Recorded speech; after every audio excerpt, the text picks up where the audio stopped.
yasma'una biha ulaika kal an'am bal hum adall ulaika humul ghafilun. Surah Al-A'raf ayat 179 yang bermaksud, dan sesungguhnya kami jadikan untuk isi neraka Jahannam kebanyakan dari jin dan manusia. Mereka mempunyai hati tetapi tidak dipergunakannya untuk memahami, yakni ayat-ayat Allah Subhanahu wa taala, dan mereka mempunyai mata tetapi tidak dipergunakannya untuk melihat tanda-tanda kekuasaan Allah Subhanahu wa taala, dan mereka mempunyai telinga tetapi tidak dipergunakannya untuk mendengar ayat-ayat Allah. Mereka itu seperti binatang ternak, bahkan mereka lebih sesat lagi. Mereka itulah orang-orang yang lalai. Alhamdulillah, syukur kepada Allah Subhanahu wa taala kerana pada pagi yang berbahagia ini kita telah diizinkan oleh Allah untuk hadir beramai-ramai ke sini walaupun dalam keadaan pandemik COVID-19. Kita masih lagi diberi peluang oleh Allah Subhanahu wa taala untuk hadir ke majlis ilmu, yang mana majlis ilmu ini sebenarnya dipayungi oleh malaikat rahmat. Ini adalah taman syurga, salah satu taman syurga di dunia. Jadi kalau kita nak pergi taman syurga, di mana? Di Mekah, iaitu Madinah, payahkan sekarang, tak boleh pergi. Jadi Alhamdulillah Allah izinkan kita pada hari ini untuk bersama-sama di dalam taman syurga. Sebelum itu majlis mengalu-alukan penceramah beserta rombongannya ke SKJ. Kalau tanya apa itu SKJ kan? Iaitu Surau Kebenaran Jumaat. Alhamdulillah telah dibenarkan untuk menunaikan, penduduk di sini telah dibenarkan untuk menunaikan solat Jumaat di sini.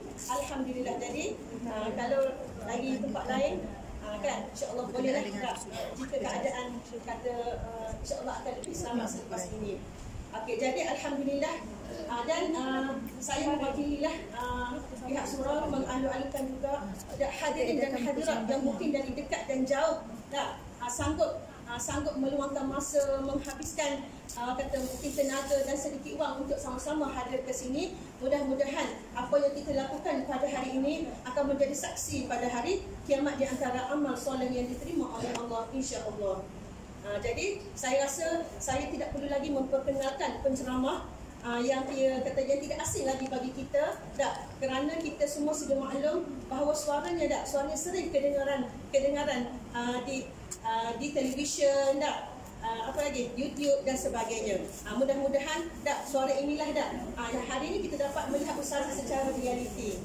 Jadi sebagai maklumalah, sebelum insya-Allah ceramah kita akan diteruskan oleh ustazah nanti, saya nak bagi peringatan sekali lagi, kita jaga SOP, kita jaga, sebabnya kita takut lama-lama nanti jadi makin rapat tak sedar. Sebab mungkin ada yang akan ambil gambar nanti. Kan? Jadi kita kena jaga, kita jaga kita sekarang. Kita tak payah jaga orang lain, susah. Kita kena jaga kita sahaja. Okey, jadi saya kira mudah-mudahanlah dengan bulan yang baik ini dia akan memberi kita satu motivasi dengan kehadiran ustazah, memberi motivasi untuk kita meneruskan kehidupan yang penuh ranjau dan pancaroba hari ini, memandangkan kita diuji oleh Allah dengan satu wabak penyakit, kan? Itu penyakit ini bercangkit. Jadi kita dianjurkan oleh Nabi sallallahu alaihi wasallam kita membaca satu doa. Saya kira muslimat ni sebenarnya hadir pada hari ini bagi saya adalah orang-orang yang hebat sebenarnya, kerana sukakan majlis ilmu. Okey, jadi sama-sama kita baca doa tu boleh? Okey, kita baca sama-sama dengan saya, boleh? Okey. Bismillahirrahmanirrahim. Allahumma inna na'udzu bika minal barasi wal jununi wal juzami wa min sayyi'il asqam. Walhamdulillahi rabbil alamin. Dan saya bukan berceramah pada hari ini, berceramah yang sebenarnya berada di sebelah kiri saya. Jadi saya cakap lama sikit tadi. Okey, jadi saya sebenarnya ustazah ni merupakan junior saya semasa belajar di Mahat Muhammadiyah di Banat dulu, dan sebenarnya sambung juga sekarang yang digelar sebagai Uniza. Tapi mungkin kami tak sempat bertemu mata kan, berbual secara mesra. Okey, jadi inilah baru jumpa. Okey, jadi tanpa melewatkan masa, majlis dengan sukacitanya menjemput dan mempersilakan Al-Fadilah Ustazah Asma binti Harun bagi menyampaikan ceramahnya. Fal tatafaddal mashkura. Subhanallah, subhanallah. Kasar ke suara saya? Sebenarnya suara tu memang dah besar ke. Lepas tu campur seruk ni. Kan nanti jadi tengok 2-3 kali. Suara puan ke suara jantan. Suara puan ke suara lelaki. Sebab bila program berturut memang jadi bertukar rupa dah. Start daripada hari kami di Terengganu, asal program 3 dia jadi 6 program. Dia masuk-masuk melalui mak, melalui adik, dia jadi macam susun nak tolak bila balik kampung. Berakhir pada 12:30 malam. Jadi lepas tu malam pun program sampai ke malam tadi, itu yang jadi hilang sikit suara. Kalau ikut suara sebenar sedap lagi lah. Tapi molek lah suara dia. Okey, kita akan mula ya, insyaAllah. Boleh tenang-tenang lah. Besar tu nampak tu, kotak hitam tu. InsyaAllah. Kalau selu-selu kakak jauh. Okey, insyaAllah. Saya pagi tadi rasa macam lemah badan, orang kata lah. Tiba-tiba cakap gaduh, badan ni dipaham. Jiran. Jadi Masya Allah, rasa macam nak kata sampai tahap kita dirasa macam lembek. Mungkin sebab berturut. Tapi bila sapa tu macam terkejut tengok sambutan orang pekan faham. Walaupun program ni baru dalam 2-3 hari lepas je. Hanya di Pekan Faham Malaysia saja. Subhanallah. Wanita-wanita muslimah di sini sangat hebat. Mudah-mudahan hebat juga kita di pandangan Allah. Amin ya rabbal alamin. Dan kita adalah muslimat yang membanggakan Rasulullah SAW. Amin. Ini dah mula lagi ni ya. Okey, mula dulu. Subhanallah, subhanallah, subhanallah. Maha suci Allah. Alhamdulillah. Segala pujian bagi Allah. Allahu Akbar. Allah yang maha besar. Allahu Akbar kabira. Allah yang maha besar dan sebesar Allahu Akbar kabira. Allah maha besar sebesar-besarnya. Allahu Akbar kabira. Walhamdulillahi katsira. Dan segala puji bagi Allah sebanyak-banyaknya. Walhamdulillahi katsira. Wa subhanallahi bukratan wa asila. Boleh tak kita baca sama-sama? Boleh? Okey, jadi sebab dah mula lagu tu kita bagi salam dulu lah. Assalamualaikum warahmatullahi wabarakatuh.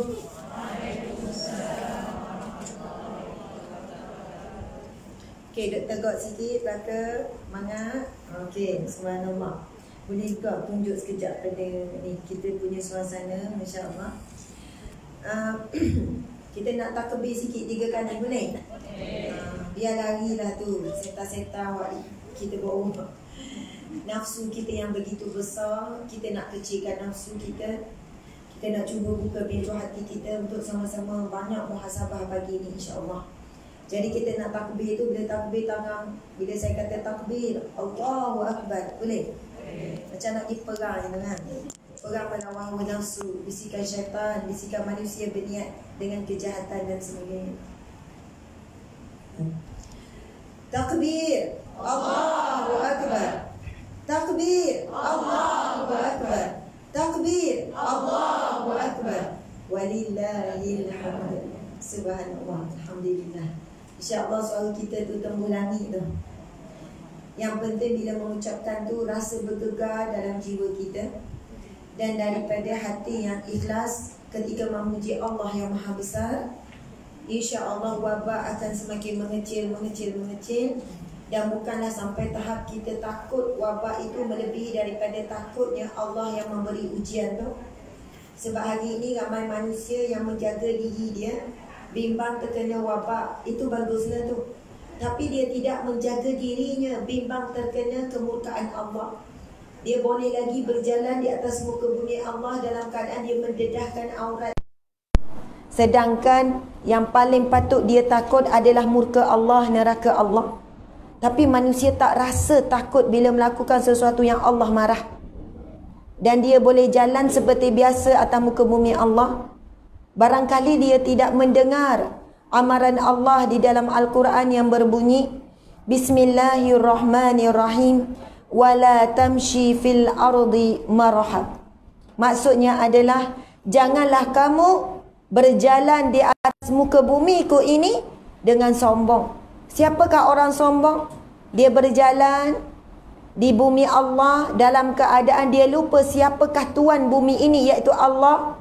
Maka apabila Allah yang ciptakan bumi dan segala isi, lalu Allah jadikan beberapa peraturan yang perlu diikuti, beberapa larangan yang perlu dijauhi, maka dia langgar semua perkara tersebut. Inilah manusia yang dikatakan sebenar-benar manusia yang sombong. Bayangkan kita, kalaulah ada orang datang ke rumah kita dengan tak bagi salamnya, dengan masuk menolongnya, pergi ke dapur buat macam rumah sendiri, sedangkan kita tuan rumah ni perhati tu mungkin kecil besar rasa geram je. Ada juga buat perangai lagu ni buat tak tahu, tak ikut peraturan apa, tak ada adab. Jadi begitulah ibaratnya kita ni. Suara mana tu? Perlahankan. Okey.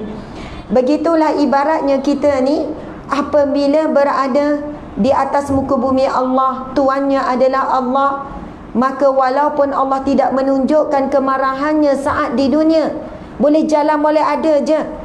Walaupun dalam keadaan kita ni penuh dengan dosa, baru ngupak orang, kau telefon ni kan, komen tu, komen ni, keji, hina orang dan sebagainya.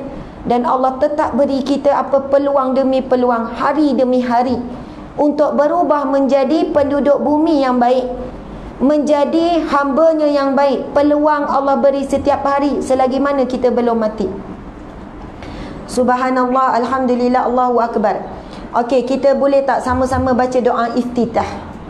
Memang doa iftitah tu adalah doa pembukaan dalam solat, tetapi doa itu juga sangat bagus kalau kita baca untuk pembukaan majlis ataupun apa-apa pembukaan lah, pembukaan hari ke dan sebagainya. Sebab doa iftitah adalah satu doa declaration kita kepada Allah. Kita seolahnya pagi-pagi buat pengumuman kepada Allah, seolahnya kita ni mengiktiraf Allah Subhanahu wa ta'ala. Kalau kita tak buat gini, kadang-kadang kita tak perasan betapa hebatnya doa iftitah tersebut. Sebab kita ngapa lagu tu je, kemudian kita semayang, bila semayang je Allahu Akbar, terus je Allahu Akbar kabira, gini. Kepala duk mikir nak masak ayam dia pula hari ni, mari ayam masak merah, hari ni buat gula kuning ke apa. Sebab apa? Doa itu kita ngapa dan cair lidah. Jadi kadang-kadang bila tak pergi kepada hati, doa tu tak beri kesan pun pada diri kita. Sedangkan doa itu, doa yang mengikat diri kita hidup dan mati kerana Allah. Sebab itu lepas ni kalau kita bacalah dengan hati, bukan dengan lidah, bukan dengan fikiran. Sebab bila kita bawa hati kita, sebab itu kena wajibkan diri sebelum mati. Mocik-mocik, puan-puan, muslimat-muslimat sekalian, sebelum mati kalau tak ingat lagi bacaan dalam solat, jangan mati lagi. Kalau boleh tahan. Maksudnya antara ciri-ciri orang yang tidak tenang saat hidupnya dan sangat takut kematian, dia belum memperbaiki solatnya. Kalau sebab tu kita memang takut mati. Kalau tanya saya pun takut mati. Sebab apa? Ada perkara yang belum settle. Sebab tu kita rasa takut sangat. Dan persiapan utama, sebab yang perkara pertama akan disembahkan kepada Allah adalah solat kita. Barulah nak sembahkan sedekah ke, bak kita taat suami ke, bak kita puasa ke, bak kita tolong orang susah ke, buat program ke, hadir majlis ilmu ke, menyusul selepas settle bak solat. Sebab itu antara sebab kita ni tak tenang hari-hari, kemudian takut sangat nak mati, bak solat pun tak lepas lagi. Sebab hadis Nabi tu sahih. Sesungguhnya amalan yang akan pertama sekali dihisab adalah solat. Awwalu ma yuhasabu indallah. Amalan yang pertama akan dihisab di sisi Allah solat. Jika solat lepas, lepaslah semua. Kalau solat tak lepas, maka tak lepaslah amalan yang lain. Sebab itu kalau kita ingat arwah Tuan Guru Datuk Harun Din ke Hasan Din, antara dua adik-beradik ni lah. Dia sebut solat ni macam kita buka akaun kan. Buka akaun. Okey, kita ada PT banyak, 10,000 ke 20,000 ke 30,000 ke, kita pun pergi bank. Ada 1 juta pun kita pun pergi bank. Kita pun kata kepada orang bank, saya nak simpan PT saya banyak 1 juta. Kalau saya simpan hutang bank ni, sebab bank PT simpanan dia buatlah semula diniagakan untuk capai keuntungan. Lepas tu bank kata, ada akaun tak lagi? Tak ada. Kena buka akaun dulu. Allah tak sana awak payah-payah lah. Saya bawa 1 juta. Kalau bank ni tak boleh, saya pergi bank lain. Sombong sangat bank ni. Dia pergi bank lain pun boleh dah nak simpan 1 juta. Walaupun 1 juta tu banyak, boleh untung ke bank. Tak boleh. Wajib buka akaun dulu. Wajib buka akaun. Mana akaunnya? Buka akaun RM5 pun boleh simpan. Buka akaun RM10 pun boleh simpan. Kena buka akaun, daftar dulu. Jadi solat, umpama kita buka akaun pahala kita, kalau tak solat, tak jaga semayang, dia umpama terhijab. Buat pahala yang lain, tak sapa, tak masuk. Tapi bila kita solat, jaga betul solat, berusaha perbaiki solat, dan kalau Allah terima solat kita, wak lain tu walaupun sikit dia akan masuk juga. Sebab akaun wak utama solat ni kita jaga. Tapi hari ini saya percaya kalau kita buat tasmik sekejap ni, bacaan dalam solat, kalau kita buat tasmik ni, bacaan start daripada takbiratul ihram sampailah fil alamina innaka hamidum majid, agak-agak ada dah orang boleh balik. Kita kata kita tasmik dekat pintu, siapa yang lepas bacaan dalam solat baru bolehlah tubik. AJK surah ni dia pun jaga-jaga belaka. Takut AJK surah pun duk lepas ke. Kita kata kalau dah lepas baru boleh balik. Mungkin masa tu sungguhlah sebab nak balik ni kan. Ya Allah nak tasmik Rupanya doa iftitah pun dak lepas. Dan kadang-kadang Al-Fatihah pun kita dak hafal maksud dia betul-betul. Kemudian zikir pendek pun, Sami Allahu liman hamidah, tu pun macam sebesalah. Sami'ah dengar jadi dia Sami Allahu liman hamidah. Rabbana walakal hamd. Benda sudah dah lah apa, sudah dah lah nyesal hari ni. Lepas tu subhana rabbiyal a'la wa bihamdi, benda dah masuk. Subhana rabbiyal azim, benda lah. Rabbi fili warhamni wajibunni warfa'ni wazukni wahdini wa'afini wa'fu anni, sudah dah lah. At-tahiyyatul mubarakatus salawatu thayyibat, dah lah. Macam mana? Saya pernah pergi kepada satu agensi swasta yang mana dia punya bos, ketua dia, dan syarikat ni dia punya income ratus juta setahun. Lebih kurang dengan kita je lah. Bukan puluh juta, ratus juta setahun. Masa saya turun ceramah, saya jumpa CEO dia kata, Ustazah, antara yang saya wajibkan pekerja saya adalah menghafal bacaan, menghafal maksud bacaan dalam solat. Kita buat program supaya staf-staf ni ada proses tasmik, hafal maksud bacaan dalam solat.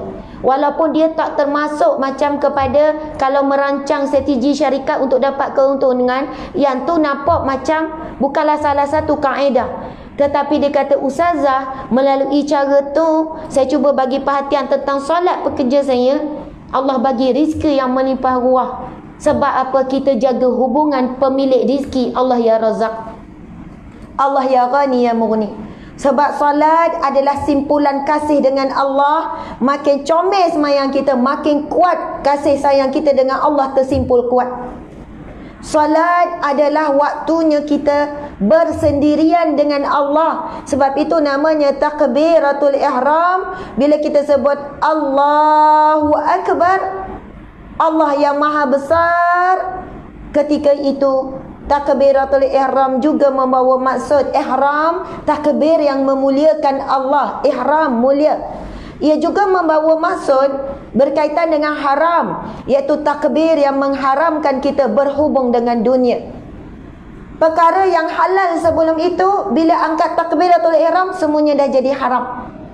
Halal bercakap sebelum solat, ketika bercakap haram. Halal sebelum solat makan minum, ketika solat haram. Halal sebelum solat mata kita tengok melilau, halal.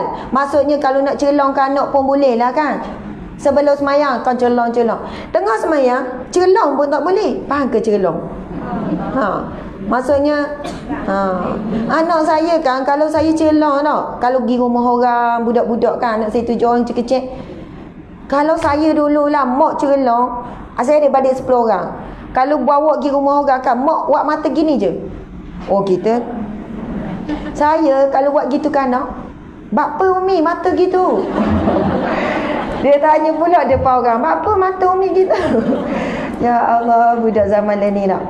Maksudnya tengah semayang pun, walaupun dengan mata ataupun dengan berdeh, sebab anak tu waktu balik baju baru kita lipat, tiba-tiba dia pergi main, tak boleh.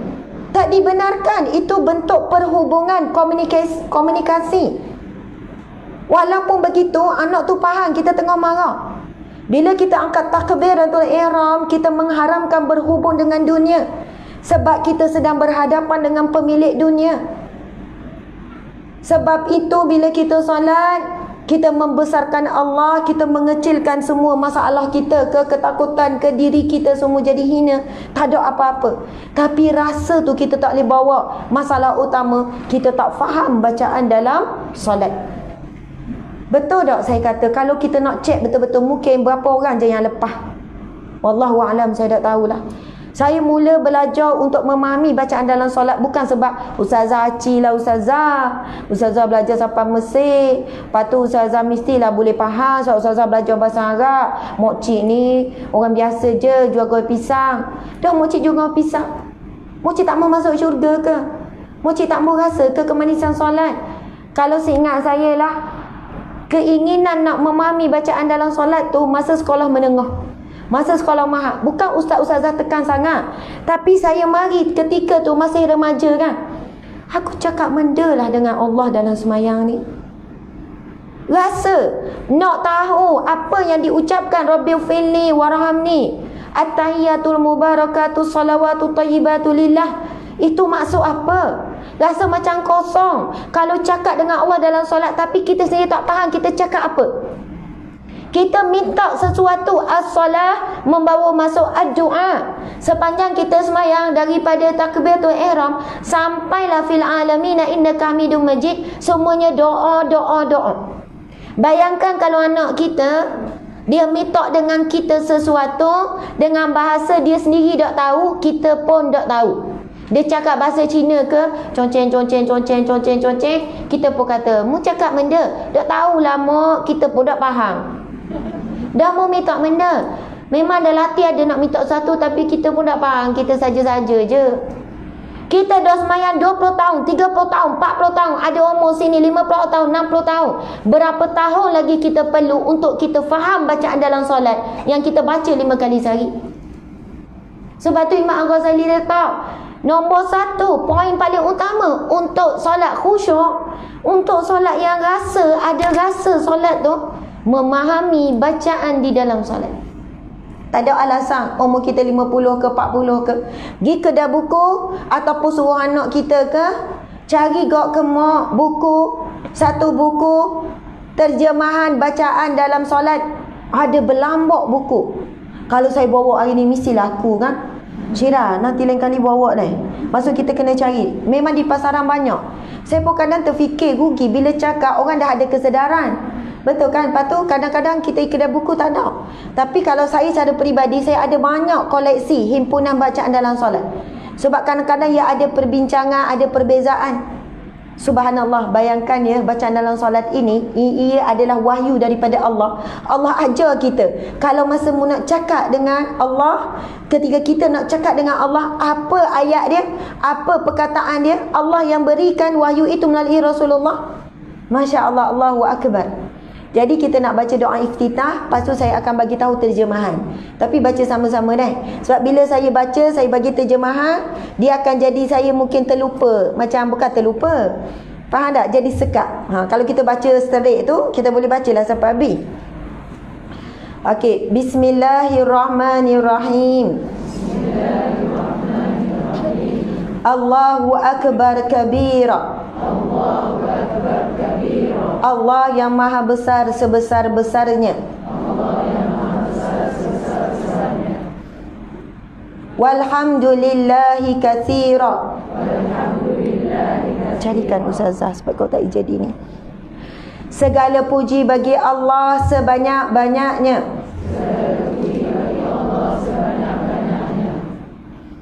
Lagi? Carikan ustazah. Kejap. Kalau baca tu kan Allahu Akbar kabira walhamdulillahi katsira wa subhanallah. Wa subhanallahi bukratan wa asila. Maha suci Allah. Bagi ustazah. Oh, tengah search. Cari je. Bukan, bila saya buat macam tu dia jadi faham ya. Tapi saya tak best lah bila saya tergagap tu. Okey. Allahu Akbar kabira. Allah yang maha besar sebesar-besarnya. Wa subhanallahi bukratan wa asila. Maha suci Allah. Kejap, tunggu jap. Walhamdulillahi katsira. Segala puji bagi Allah sebanyak-banyaknya. Wa subhanallahi bukratan wa asila. Maha suci Allah pada waktu pagi dan pada waktu petang. Boleh ke ya? Maha suci Allah. Bukratan pada waktu pagi, wa asila pada waktu petang. Wajjahtu wajhiya lilladzi fatara samawati wal ard. Aku menghadapkan wajahku lilladzi ke arah yang fataras samawati wal ard, yang menciptakan, yang mentadbir langit dan juga bumi. Hanifan musliman, kami menyerah diri dengan lurus. Wa ma ana minal musyrikin, dan tidaklah kami di kalangan orang yang mensyirikkan Allah. Inna salati, sesungguhnya salatku, wa nusuki, ibadahku, wa mahyaya, hidupku, wa mamati, dan matiku, lillahi rabbil alamin, semata-mata kerana Allah pentadbir sekalian alam. La syarika lahu, tiada sesuatu pun yang menyamainya. Wa bidzalika umirtu, dan disebabkan itu maka aku mentaatimu. Wa ana minal muslimin, dan sesungguhnya aku di kalangan orang yang menyerah diri. Amin ya rabbal alamin. Subhanallah. Al-muslimin, kita ni maksud dia, kita orang Islam. Islam maksudnya penyerahan diri. Orang bila sebut muslim, mereka yang menyerah diri kepada Allah. Kalau kita sebut kita serah diri, Contohlah kita jumpa dengan suami kita, kita tahu kita buat salah, bang saya serahlah pada awak, apa nak awak nak buat hukuman pada saya. Dan bila suami kata okey saya nak buat hukuman pada awak, bulan ni tak ada piti belanja. Allah dokkanlah gitu semua bang, kita buat salah sikit je. Itu bukan serah diri. Maksudnya dia berlawan juga. Bila kita sebut wa ana minal muslimin, dan aku ya Allah di kalangan yang menyerahkan diri kepadamu, subhanallah, tak ada dah takwil. Tak ada dah kita ni nak beralasan menangguh-nangguh lagi. Bila nak buat baik, nak taubat, nak minta apa, tak bertangguh lagi nak jadi isteri yang baik, tak bertangguh lagi nak jadi ibu yang sabar. Lepas tu kita pun tak payah mikir panjang, maaf je lah kan anak buat seorang buat nyakit hati tu. Kadang-kadang ibu ni kan kita rasa biar tengok, tak mau apa ni, anak seorang ni geram sangat ni, contoh kan, geram sangat ni, dia ada buat kita kecil hati ni kan. Lepas tu kita buat tak layan ke, mesej pun tak mau balas ke, ataupun sebut nama anak-anak masa doa, waktu tinggal dulu sekejap sebab geram sangat ni. Janganlah kita bertangguh. Kalau kita betul menyerah diri kepada Allah, tutup, tolak semua perasaan awak sedih ke apa, ya Allah aku maafkan. Lepas tu terus angkat doa, ya Allah jadikan anak ini ya Allah yang banyak menguji sabarku ini ya Allah menjadi asbab untuk aku ke syurgamu ya Allah. Maka dengan itu ya Allah aku maafkan dia ya Allah. Ya Allah jadikanlah dia anak yang baik. Masya Allah.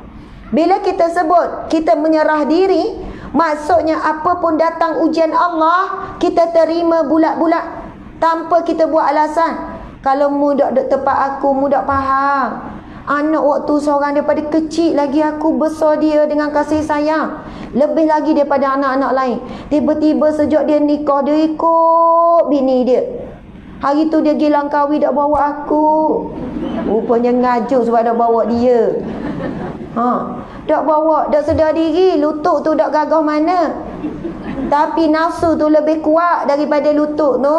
Nafsu nak ikut ke rasa hati, kecil hati, buat cari alasan, nak kata anak ni mula tak jaga dah hati, anak ni ada ciri-ciri dahaka dan sebagainya.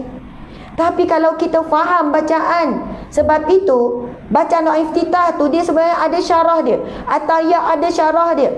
Kau nak pergi daripada perkataan pertama tu, bayangkan nak kita baca takbiratul ihram, Allahu akbar, lepas tu Allahu akbar kabira walhamdulillahi katsira. Segala puji bagi Allah sebanyak-banyaknya. Hebat ah. Bayangkan kalau saya puji puan-puan depan ni kan, sungguh tu rakam tu. Jauh dak lengah ke? Ada apa dak rakam, sebab nanti boleh tengok kod ni page ustazah. Lepas tu je. Tapi tak apa kau nak rakam. Sebab kalau tak ada wire ni, dia tak jelas mana. Dia dengar je. Tapi nak rakyat sungguh tu kan, duduk depan semangat. Tapi ya biarlah ke dia lah dah. Okey, subhanallah. Bayangkan kalau saya puji puan ni kan, kak ni kan saya kata, kak ni comel, kak ni comel, kak ni comel, kak ni comel. Contoh kan. Kan puji banyak tu dah. Tapi kalau kita sebut kak ni comel sangat, cukuplah tu kan. Tak payah nak ulang. Kak ni comel, kak ni comel, kak ni comel, kak comel. Sejam tu sebut comel.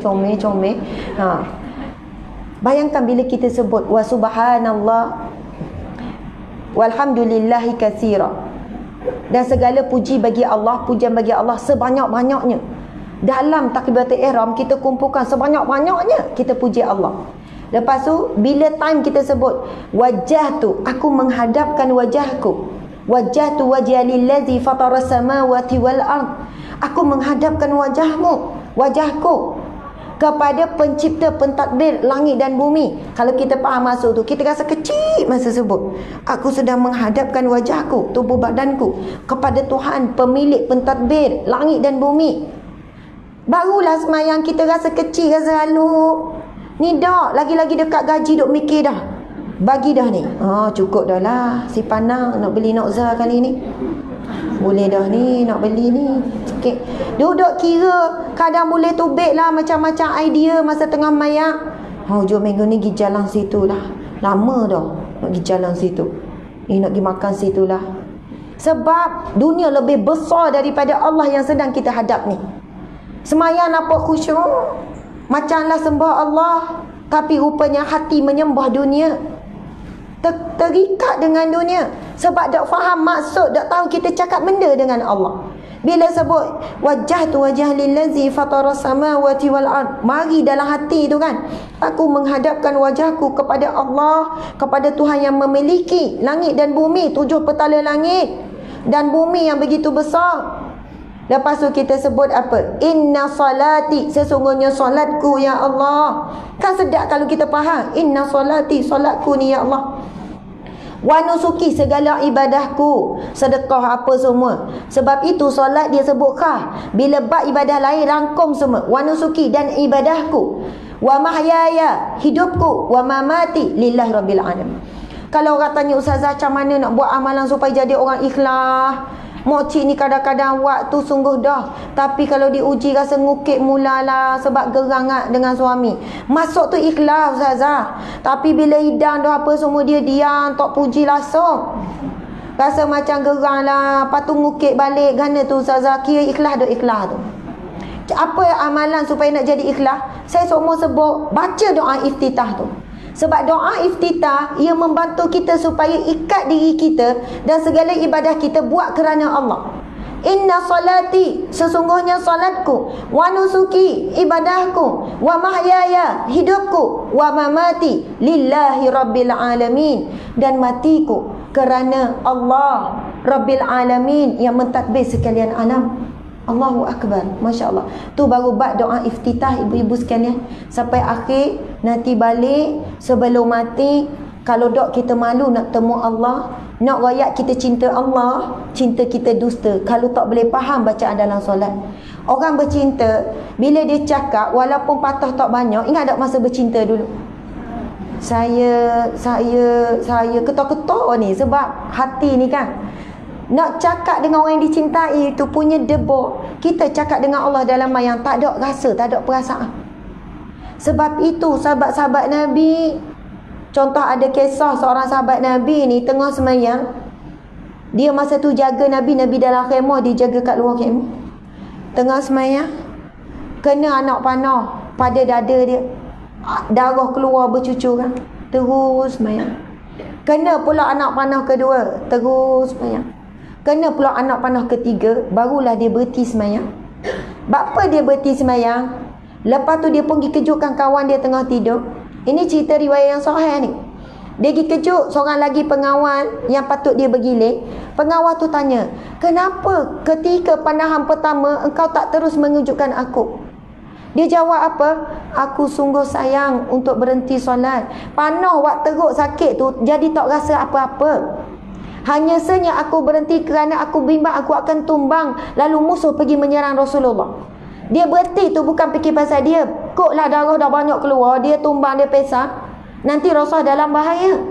Kita tak nanti panah lah, gatal je pun. Betul tak? Masa tu lah rasa macam ada kutu tiba-tiba. Belum masa tengok drama kan main lagi. Pelakon tu nangis-nangis juga punyalah penghayatan. Lepas tu tengok suami dia curang, kita pun ya Allah gerangnya lah. Isteri baik macam ni curang lah pula. Suami kita pun baru bagi Assalamualaikum. Bang, awak jangan jadi macam ni. Tiba-tiba suami masa tu kau dapat amarah. Sebab apa jadi gitu? Sebab penghayatan. Penghayatan daripada drama tu. Sebab apa? Kita faham. Tapi dalam solat kita umpama tak ada penghayatan. Kita cakap kita cinta Allah, dusta.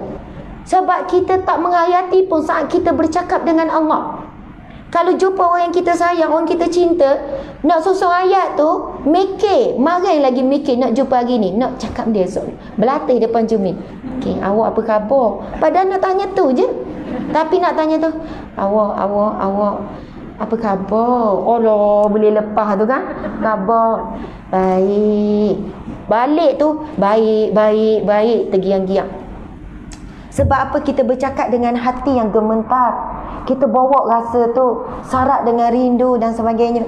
Saya boleh cakap gini sebab saya pun ada masalah ni. Masalah nak menghayati solat. Saya pun ada masalah bagaimana nak bawa rasa dalam solat. Dan insya-Allah Sayyidina Ali kata, siapa yang berusaha untuk khusyuk, berusaha untuk memberikan terbaik untuk solat, dia telah mencapai khusyuk. Bukanlah capai sungguh-sungguh, kita tak mampu ya untuk ingat sungguh-sungguh. Tak ingat selain daripada Allah susah. Tetapi sekurang-kurangnya berusaha untuk khusyuk, itulah khusyuk. Tapi kalau tak usaha langsung. Jadi insya-Allah saya harap hari ni, itu mukadimah ya, nak masuk tajuk kita hari ni. Mendamba cinta Allah, betul dah tu. Sebenarnya betul dah tu. Mendamba cinta Allah tajuk kita hari ni kan? Betul dah. Oh, pimpin tanganku ke syurga. Bolehlah belaka tu. Ya Ustaz. Pimpin tanganku ke syurga. Bolehlah tu, masuklah tu. Nak memimpin ke syurga kan, pimpin tanganku ke syurga. Subhanallah, Allahu akbar. Jadi itulah mukadimahnya tentang bab solat sikit, doa iftitah, at-tahiyat ibu-ibu. Pun habis lagi Ustazah. Tahiyat tu sedap sangat maksud dia. Tadi subuh tadi doa kunut. Ibu-ibu pernah tak tengok maksud doa kunut? Kan? Doa kunut kan dah? Allahumma hadini fi man hadait. Ya Allah, berikanlah aku hidayah sebagaimana orang yang engkau berikan hidayah. Subhanallah. Lepas tu janganlah pula sebab anak kita ada nama Hidayah, ada dah Hidayah. Allahumma hadini fi man hadait wa afini fi man afait. Ya Allah, berikanlah aku afiat, kesejahteraan, kesihatan, afiah di sini juga kemaafan. Wa afini fi man afait. Ya Allah, berikanlah afiah kepadaku sebagaimana orang yang engkau beri afiah. Lagi? Wa afini fi man afait wa tawallani fi man tawallait. Ya Allah, berikanlah aku petunjuk sebagaimana orang yang engkau berikan petunjuk. Ya Allah, sedap kalau kita faham maksud. Wa barik li fi ma a'tait. Ya Allah, berkatilah segala apa yang engkau berikan kepadaku. Ya Allah, wa barik li fi ma a'tait. Berkatilah ya Allah segala apa yang kau berikan kepadaku. Ya Allah, berkatilah. Muslimat sekalian, kalau sebut ni, kalau faham maksud, boleh niti air mata tau. Cuba tengok Allah beri kita apa. Anak, tok laki, rumah, tudung, baju, lagi apa, semua A to Z hakikatnya datang daripada Allah. Melalui ikhtiar kita, usaha cari rizki, Allah izinkan rizki tu siapa, kita boleh beli. Jadi hakikatnya semua itu datang daripada Allah. Kalau anak saya tanya, Mak pula dah, saya Umi anak saya panggil. Sebab mari dulu baru jumpa mak, jadi jumpa mak ni kan sedap, dia panggil mak. Okey, Umi, rumah ni Allah ke buat? Betul ke Allah buat? Budak tanya, kita nak jawab kan? Ya, Allah buat. Tapi hari tu tengok orang buat. Betul kan? Betul. Hari tu pergi tengok rumah-rumah baru tu orang buat, bukan Allah buat. Budak kecil, kita nak jawab kan? Memanglah orang buat, tapi sebenarnya Allah buat. Dia pun mesti balik. Kalau Allah buat, apa Allah dah buat, apa orang buat? Sebab tu kita tak boleh jawab soalan pelik-pelik. Jangan tanyalah soalan gini. Percaya je Allah buat. Tak boleh jawab gitu. Kita pun kata, orang buat tu, siapa yang buat orang tu? Allah. Dia buat daripada apa? Rumah batu tu daripada batu. Batu siapa buat? Allah. Kalau rumah kayu daripada mana? Daripada pokok. Pokok siapa buat? Allah. Kalau orang buat tu, tukar-tukar rumah tu sakit, boleh tak dia nak buat rumah? Tak boleh. Siapa bagi dia sehat? Allah. Sehat tak boleh nak dibeli. Walaupun seorang doktor pakar nombor 1 dunia pun, kalau dia demam, dia tetap akan demam. Kalau dia sampai tahap dia mati, dia akan mati. Walaupun orang kaya nombor 1 dunia pun, ada bilion pun harta dia, tak boleh beli sehat. Sehat memang daripada Allah. Tak boleh beli tidur. Tidur tu pun daripada Allah. Ada orang kaya, jutawan, bilioner, ada kena cakit, ini insomnia kan, tak boleh nak tidur. Dia makan sampai tidur pun dah jadi, buat rata pun dari macam-macam tak jadi. Tidur tu adalah makhluk ciptaan Allah, nikmat yang Allah bagi, tak boleh nak dibeli, tak boleh nak dijual. Okey, jual ni alat tidur ni, akan tidur lena ni. Tapi kalau Allah tak izinkan dia tidur lena, dia tetap tak boleh tidur. Allahu Akbar, subhanallah, Masya Allah. Bila kita sebut dalam bacaan doa kunut tu, wa barik li fima a'tait, ya Allah, berkatilah dengan apa yang engkau berikan. Muslimat, kalau kita faham sungguh maksud, kita akan rasa lega. Sebab apa? Apa yang Allah beri kepada kita sehari hidup akan dihisap. Kalau tak berkat, dia akan jadi satu musibah. Anak tu kalau ada barakah, maka anak tu jadi jambatan ataupun jadi saham untuk kita ke syurga. Tapi kalau anak tu yang membawa kepada kita fitnah, kita tak didik dia betul-betul, pemberian Allah tu dia besar pakai seluar legging, lepas tu bila besar pakai baju ketat pula sekian-sekian, kita bimbang dia mengheret kita sebab dia menjadi salah seorang wanita yang disebut dalam hadis Nabi yang tidak akan mencium bau syurga. Yang Nabi kata pada zaman Rasulullah kata yang tidak ada pada saat ini, yang akan ada pada zaman akhir zaman kita ni.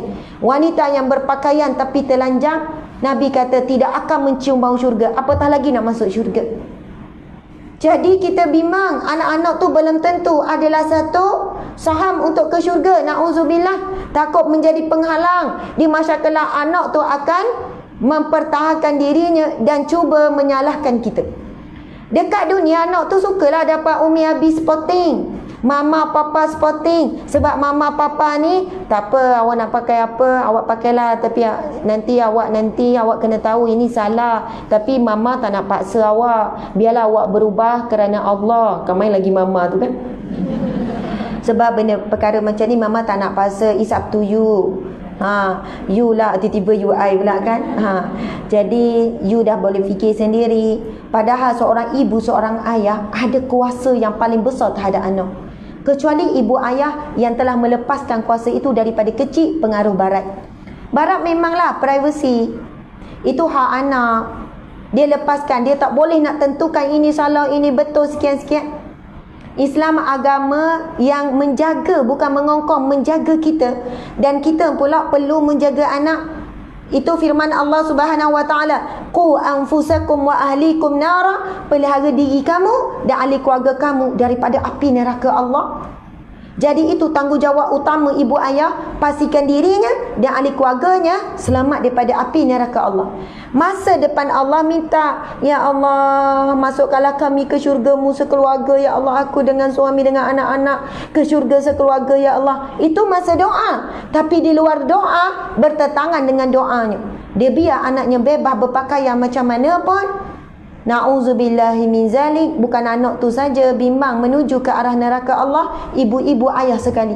Kerana apa? Pegang pada prinsip beri kebebasan untuk anak ini menentukan sendiri, faham sendiri baik dan buruk.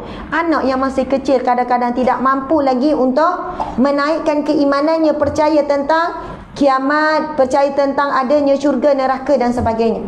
Subhanallah, muslimin muslimat sekalian. Wa barik li fima atai. Berkatilah apa yang Allah berikan. Makan minum tu kan Allah beri. Kalau Allah berkat, maka makan minum itu boleh bawa sampai ke dalam kubur. Muslimat sekalian, rumah kita yang kita duduk tak boleh bawa masuk dalam kubur. Tapi kalau rumah itu berkat, boleh bawa masuk dalam kubur. Apa dia? Barakah ini dia kekal sampai di mahsyar kelak. Pakaian yang kita pakai ini, kalau beli daripada sumber yang halal, pakai pula menutup aurat dengan sempurna, maka setiap kali pakai kita dapat pahala. Bukan nilai pada pakaian, tetapi berkat kedok pakaian kita tu. Tapi kalau pakaian mendedahkan aurat, setiap kali pakai, dosa. Suami kita kalau berkat, kereta kita dibawa ke majlis ilmu untuk cari rezeki. Kereta yang kita Allah beri ni tak bawa tempat maksiat. Kereta tu berkat. Kereta tak boleh masuk dalam kubur. Berkat kereta tu boleh kekal selama-lamanya. Sebab itu kita kena faham, bila kita minta dengan Allah, wa barik li fima atait, berkatilah apa yang engkau berikan, kita akan rasa sayu. Banyak sangat yang Allah beri, bukan pada banyak tapi pada berkat atau tidak. Kalau kita dapat harta sikit je daripada Allah, Allah beri sikit tapi berkat, kita jadi kaya sungguh bila dalam kubur, kaya sungguh di mahsyar kelak. Tapi harta banyak, sedekah banyak tapi tak berkat. Berkat ni dia ada tanda-tanda dia.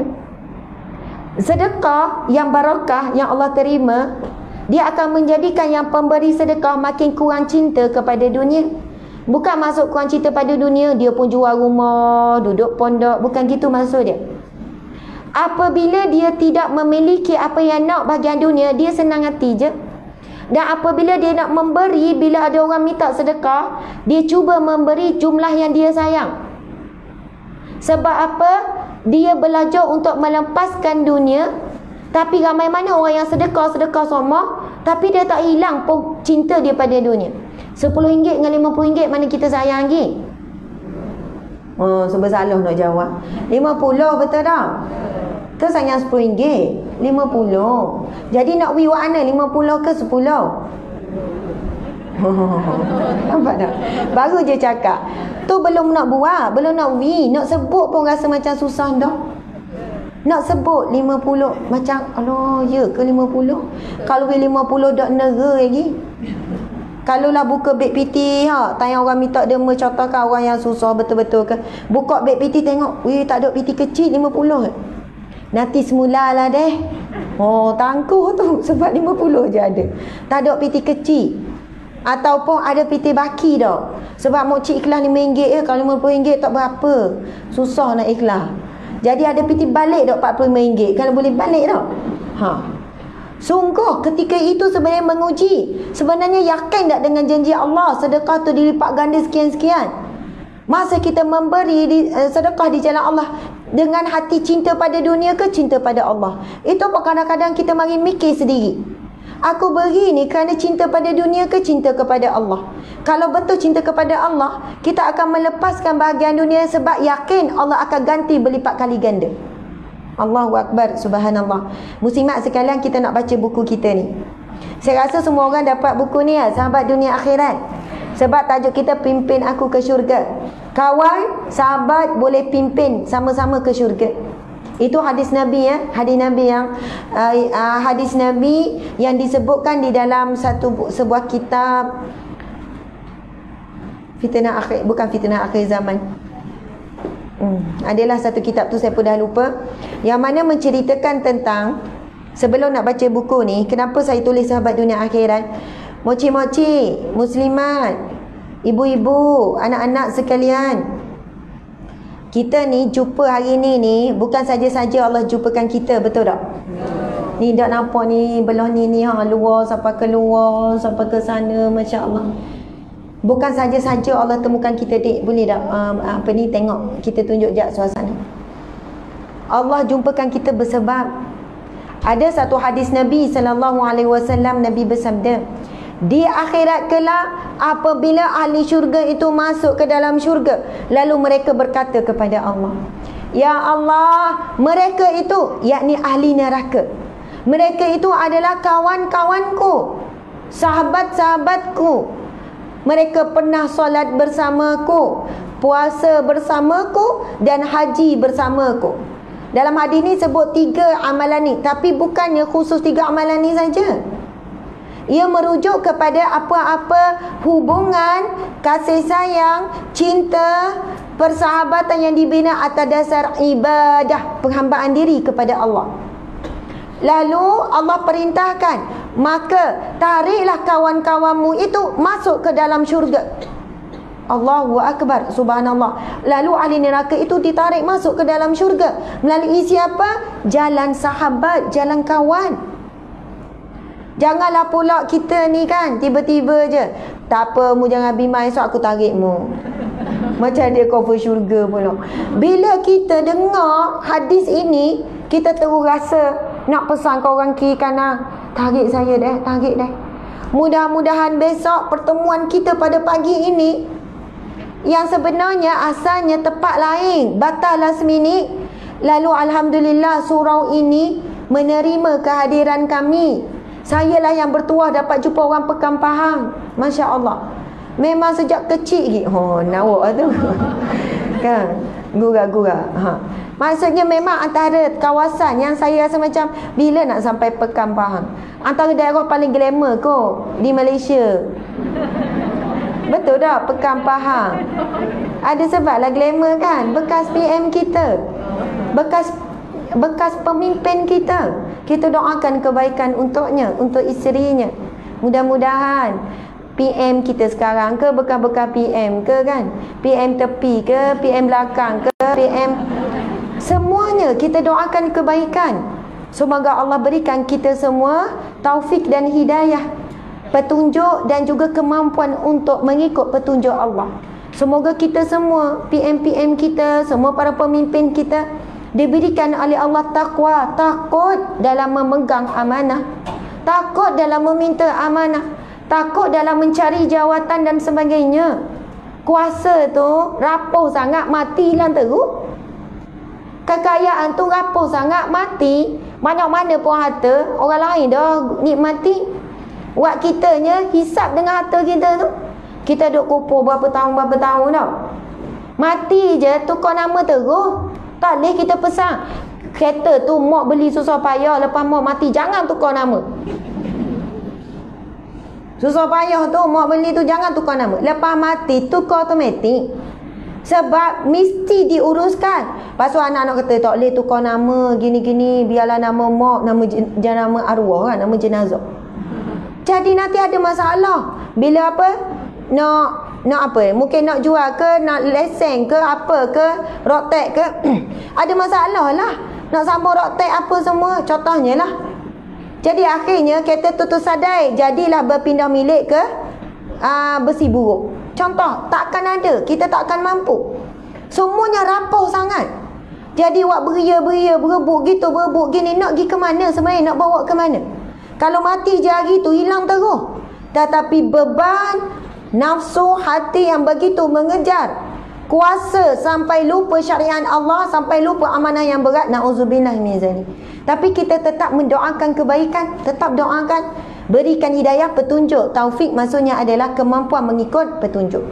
Mudah-mudahan di mahsyar kelak kita boleh berkata depan Allah, ya Allah, dia adalah sahabatku, kami sama-sama pergi kuliah duha di Surau Kebenaran Jumaat Tan Sri Yahya Ahmad, Taman Perdana Pekan Pahang. Mungkin kita fikir dak logik kot, dak ingat dah kot masa tu nak sebut surau mana-mana. Tapi semuanya ketika itu bukan kita yang bercakap. Al-yauma akmaltu lakum. Bukan. Itu dalil yang lain.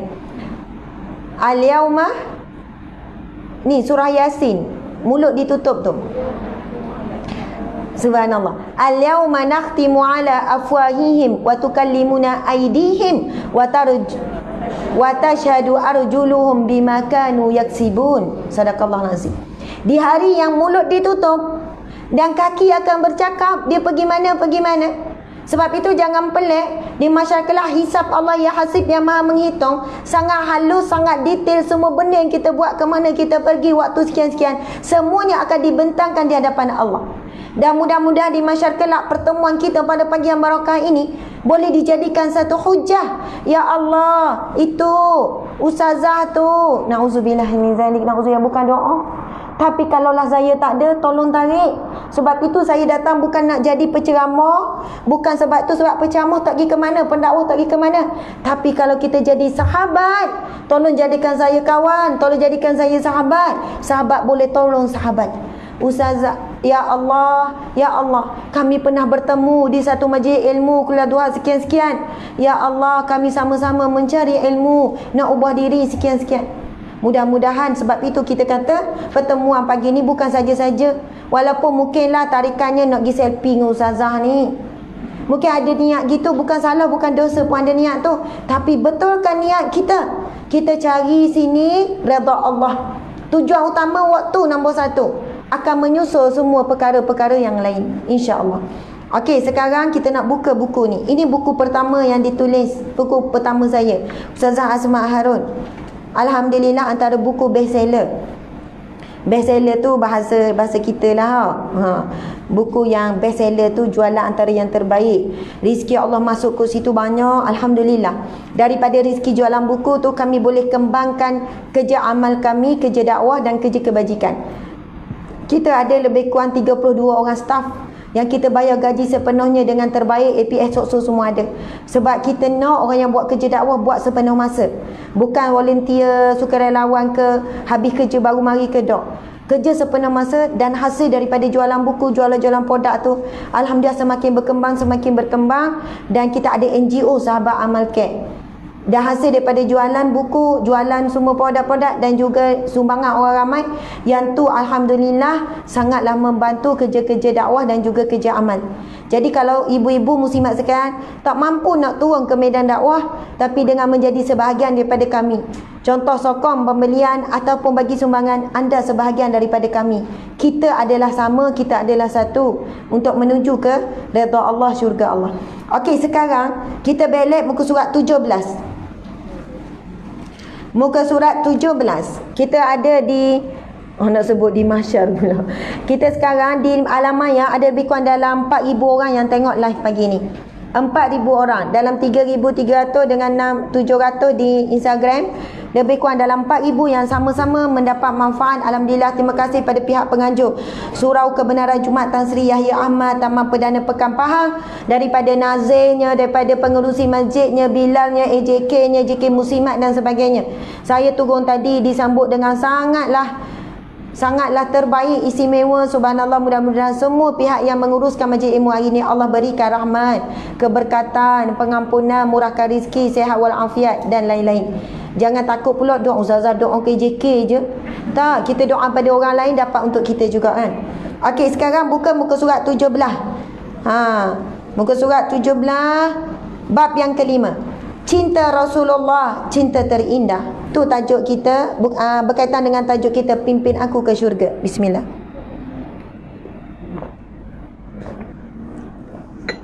Subhanallah. Luar-luar Tuhan saya tak nampak, tapi insya-Allah lepas ni kalau dan kita jumpa dah.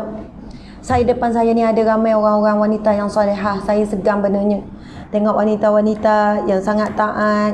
Depan saya ni ada wanita yang sabar, wanita-wanita yang kuat ibadah, bangun malam, yang kuat baca Quran, yang zikir.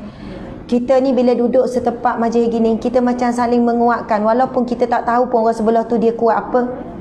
Mungkin ada yang kuat bebek, mungkin ada yang kuat sedekah, mungkin ada yang kuat sabar dengan suami dia. Kita mesti ada kekuatan masing-masing.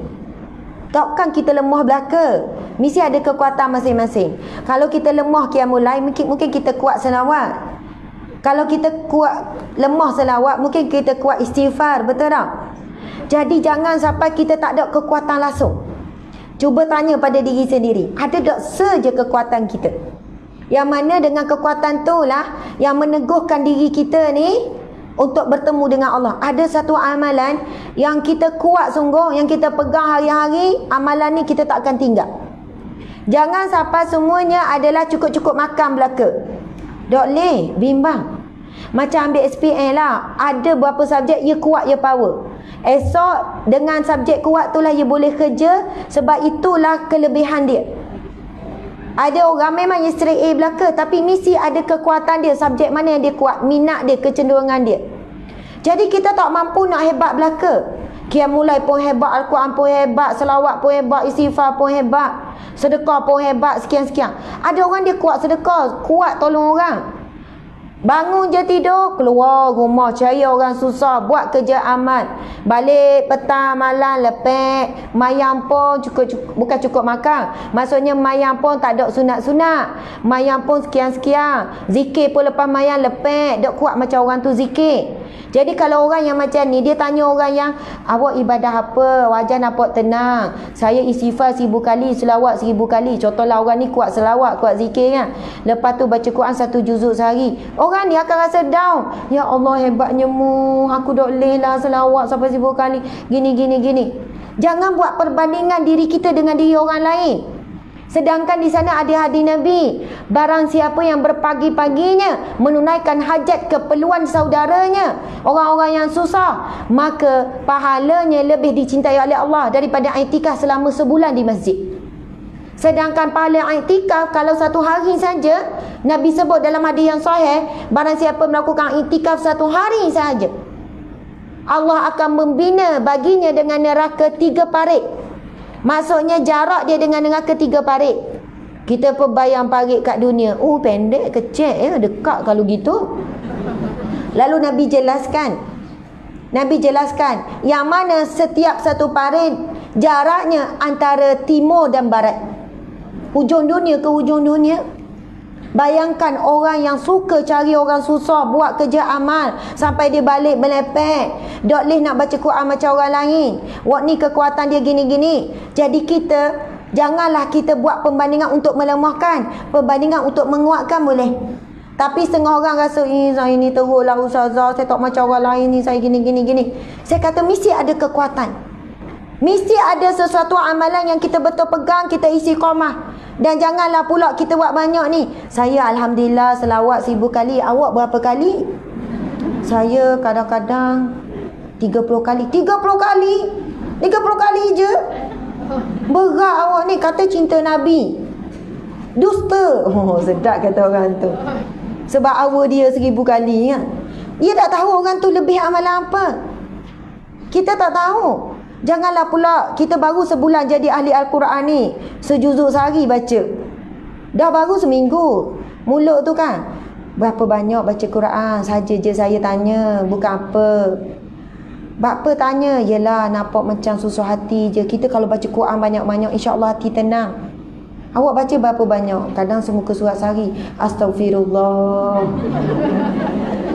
Kalau semuka surat sehari je, macam mana nak jiwa tenang? Kita ni kalau baca Quran banyak-banyak, masa kita jadi berkat, jadi lapang. Oh sedap tu kan.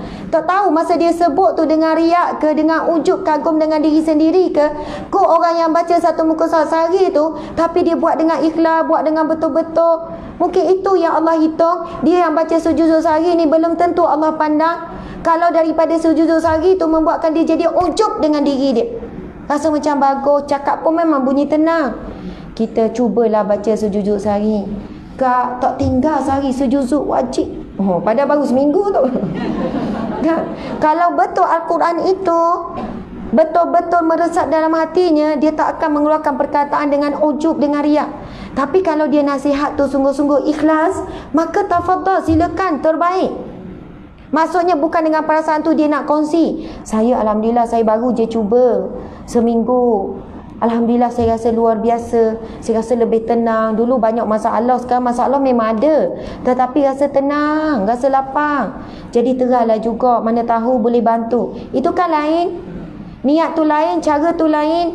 Masya Allah, Allahu Akbar. Okey, sekarang ni kita tengok muka surat 17. Cinta Rasulullah, cinta terindah. Sahabat, ada seorang insan yang sangat menyayangi kita melebihi dirinya sendiri. Sangat memahami penderitaan yang kita rasakan. Selalu menitikkan pesan sabar dan redha. Kesakitan di sini semuanya sementara sahaja. Di sanalah yang kekal selama-lamanya. Siapakah orang itu? Rasulullah sallallahu alaihi wasallam. Jika sesiapa yang rasa dirinya tidak ada siapa sayang, suami tak sayang, anak tak sayang, kawan-kawan tak sayang, adik-beradik tak sayang, ketahuilah di sana ada seorang lelaki yang sangat mencintai kita, yang sangat menyayangi kita, yang menantikan pertemuan dengan kita jika kita benar berada di jalan yang lurus. Ini berdasarkan firman Allah Subhanahu wa taala. Sama-sama baca deh. Baca serentak. Bismillahirrahmanirrahim. Laqad ja'akum rasulun min anfusikum azizun alaihi ma anittum harisun alaikum bil mu'minina raufur rahim. Sadaqallahul azim. Yang bermaksud, sesungguhnya telah datang kepadamu seorang rasul daripada kaummu sendiri. Terasa berat olehnya penderitaanmu. Nabi sangat faham penderitaan kita. Nabi empati dia bukan macam empati kita. Kalau Nabi kata dia faham penderitaan kita, sebab Nabi jauh lebih menderita daripada kita. Kalau kita rasa susahnya hidup miskin, Nabi jauh lebih miskin daripada kita. Kalau kita kata sakitnya, kena keji, kena fitnah, kena umpat, Nabi jauh lebih merasai umpatan, kejian, hinaan. Kalau kita rasa orang yang kita sayang tak sayang kita, Nabi pun menghadapi perkara yang sama. Bagaimana menghadapi ahli keluarga yang Nabi sendiri sayang. Contohnya Abu Lahab. Itu adalah bapa saudara Nabi, yang masa Nabi kecil Nabi pun bermanja dengannya. Masa Nabi kecil itu kan adik-beradik Abu Talib dan sebagainya. Tetapi menghadapi kebencian ahli keluarga sendiri. Kalau kita kata kita ni apa, sakit, Nabi jauh lagi ditimpa pelbagai sakit dan sebagainya. Sebab itu empati Nabi ni, empati yang tahap melebihi daripada apa yang kita rasa. Kalau manusia, kawan-kawan kata aku faham apa yang mu rasa. Ya, kita rasa dia faham, tapi dia tak akan sama seperti mana apa yang kita rasa. Tapi tengok Allah mengiktiraf Nabi Muhammad dengan menyebutkan, sesungguhnya telah datang kepadamu seorang rasul daripada kaummu sendiri.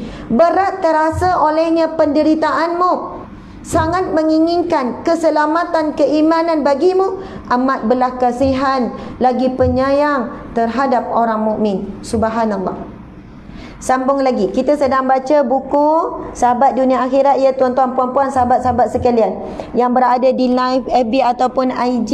Kalaulah berhajat untuk memiliki, boleh tinggalkan komen. Ini buku pertama saya. Ada muka saya tu. Pakai tudung sama. Mana sama? Nak suruh cahaya tu.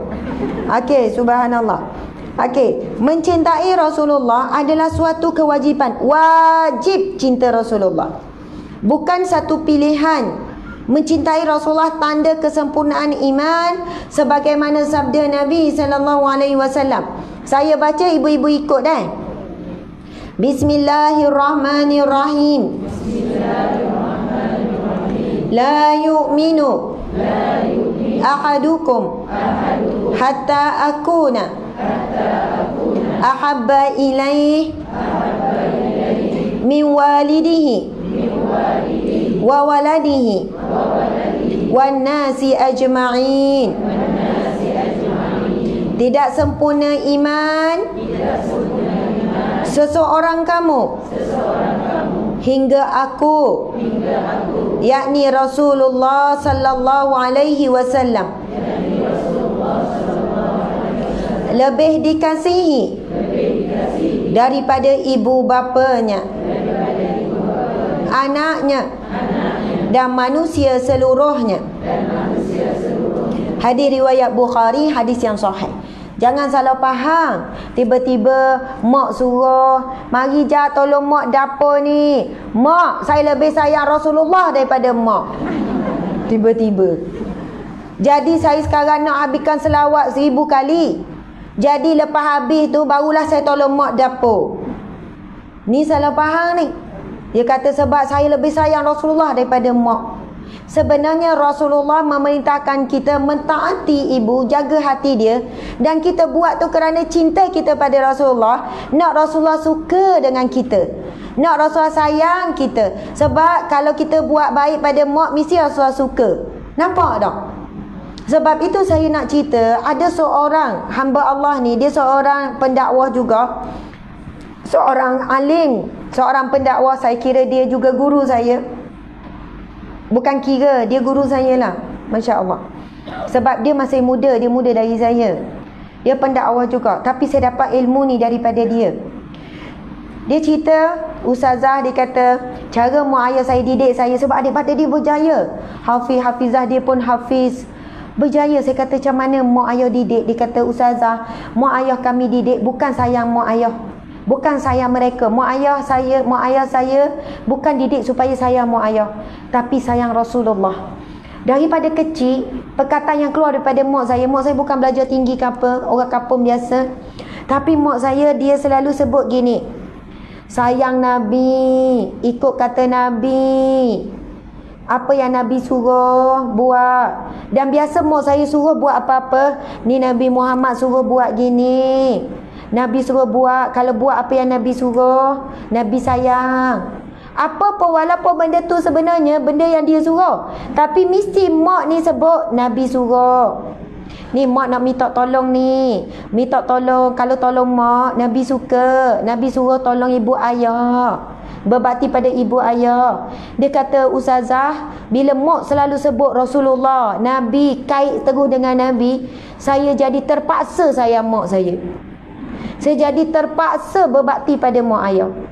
Masuk terpaksa tu bukan dia tak ikhlas. Sebab dia kata dia tahu Nabi memang suka sangat siapa yang berbakti pada ibu ayah. Jadi walaupun ibu ayah saya tak paksa pun, maksudnya tak minta pun supaya berbakti, tapi di gambaran saya, hari ini nak buat apa supaya Nabi suka? Buat tolong mak. Tanya pula mak nak tolong apa, nak suruh buat apa.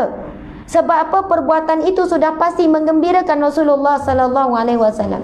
Janganlah pula tiba-tiba suami ajak, marilah teman saya, gimana bang? Pergi minum air. Oh Allah, minum air bang, kita ni dah tua ni. Fikir-fikirlah sikit, kubur dah panggil dah. Lebih baik kita selawat banyak sikit pada Nabi. Oh, suami tu kelipah. Apalah bini aku jadi gini ni.